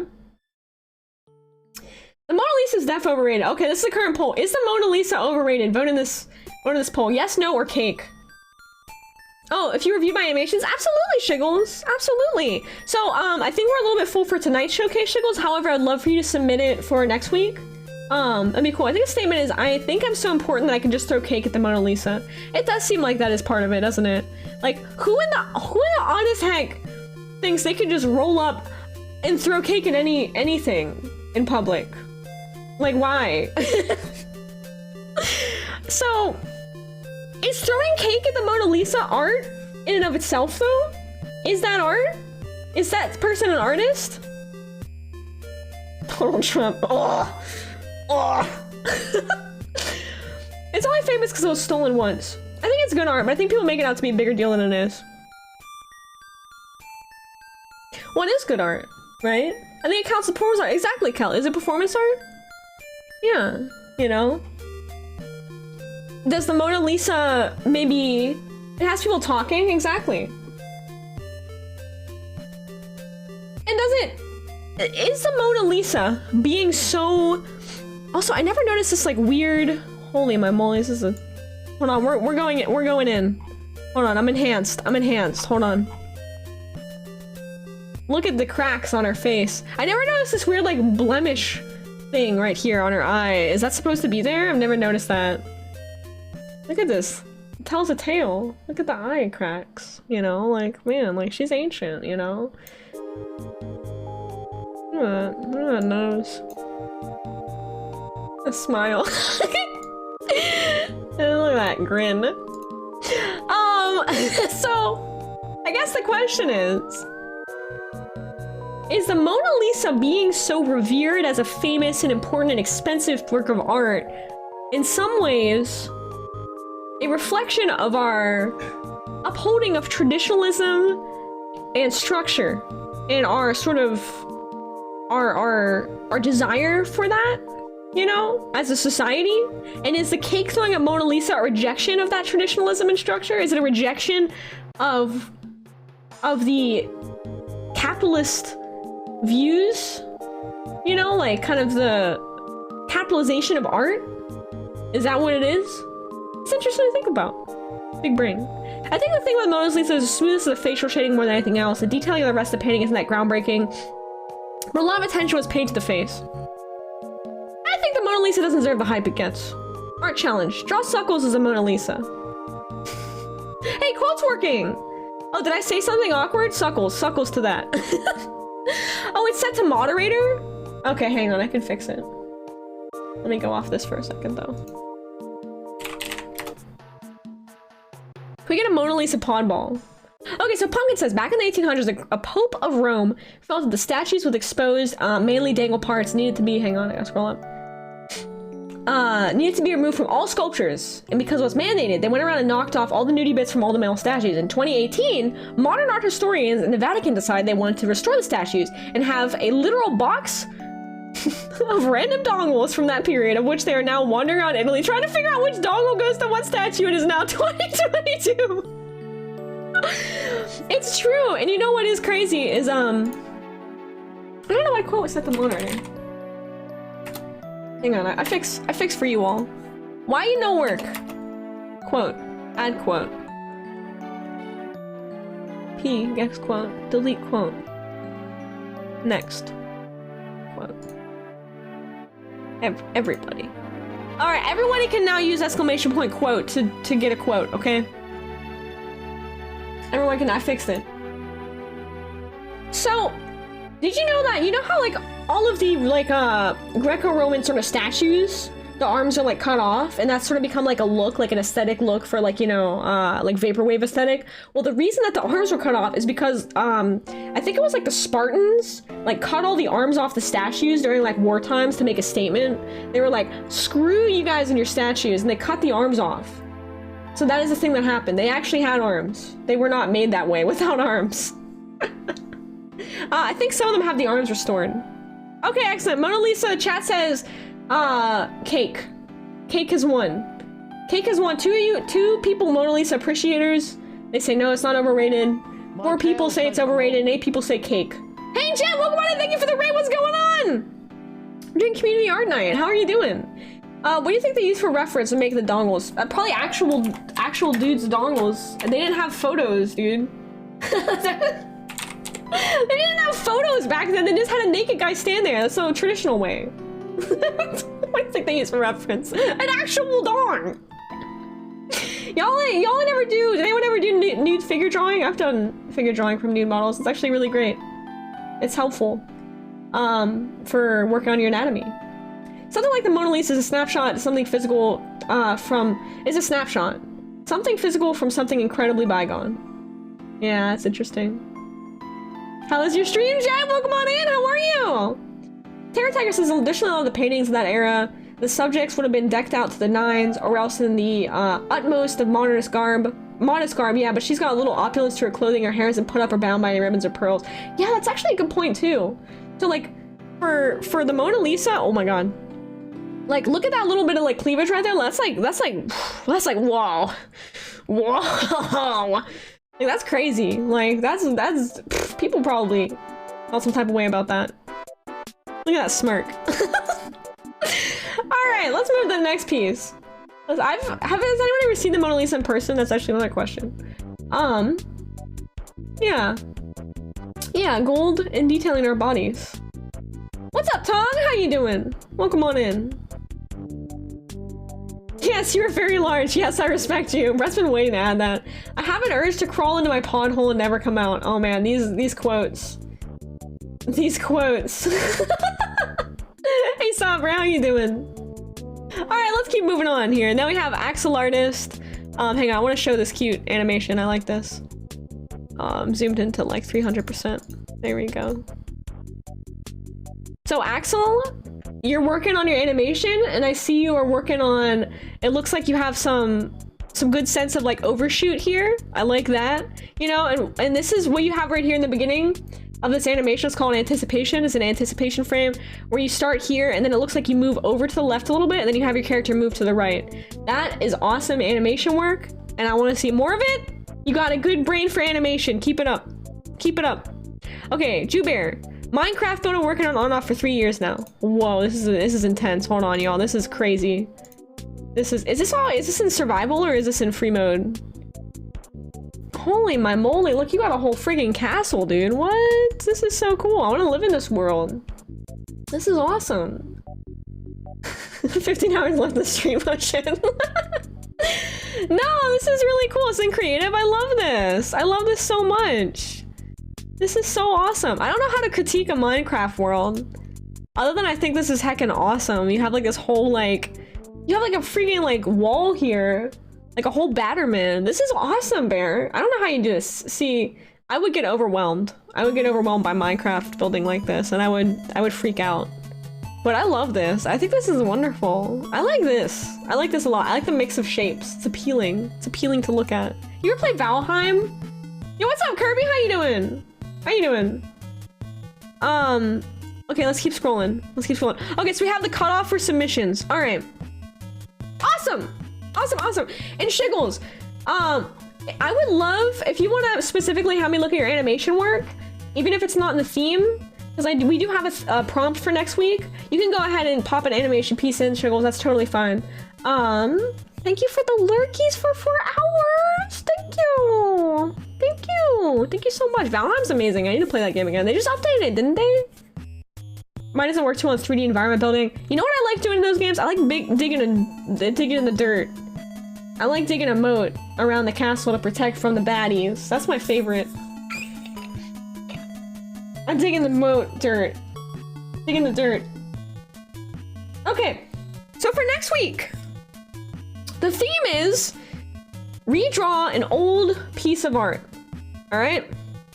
Rev up those art programs and sharpen your pencils because this week Sky is challenging you to redraw an older piece of your own work. Be sure to submit both the older and newer versions of the piece and note which is which to make sure the files get shown in the right order. Yes, all rules and the pin post still apply. Be sure to let us know if you're open to critique in your piece. So that is going to be the theme for this week's, for next week's community art showcase. If you want to use the prompt and redraw something old, I know a couple of y'all, I gave y'all like homework on it, Oh my god, Shiggles, that's so cute. This is adorable. Hang on, I'm just gonna show this one real quick. I know a couple of y'all, I gave you specific sort of prompts to follow because I want you to work on certain things in your art and I think it'll be helpful. So if you got a prompt, feel free to do the prompt, but try to use an old piece of art as a base. You know what I mean?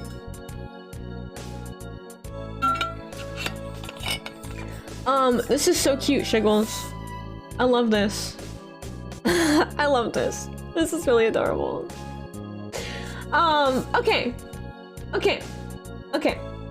And animators, if you want specific animation critique on your work, the colors is an encoder bug. Shiggles, you know what my thought would be for you? Because this is already kind of like pixel art. I would challenge you to go down in size. Try, say, a small, 128 by 128. Let's get super tiny. I would, for your homework, I would ask you to do some small pixel art and try and work on a more minimal scale. I think if you size this little guy down and you start to really lean into those individual crunchy pixels, I think it's gonna look real fresh, really fresh. A VR chat avatar? No, I don't have. I've never really played it. Danny, you want to give everyone Automaton goodbye? Danny looks tired. That concludes our first. This is our first ever. This is our first ever community art showcase. I am so heckin' proud of you all. Thank you everybody who joined in for the showcase this week. Thank you everyone who submitted art. I really enjoyed this, and I'm really excited to make this like a regular weekly thing. And I hope that this helps all of us kind of like, if you're running out of ideas, or you're not sure, if you're not sure like what to work on next, I hope this stream sort of helped with that. And I freaking am super impressed by everyone's awesome talent and skill in this community. This has been amazing, like to just go over and see everyone's work. I mean, show it off. I love this. Hi, Sarah the Green Ranger. Thank you so much for following. Welcome on in. Welcome. We just finished up our first ever community art showcase.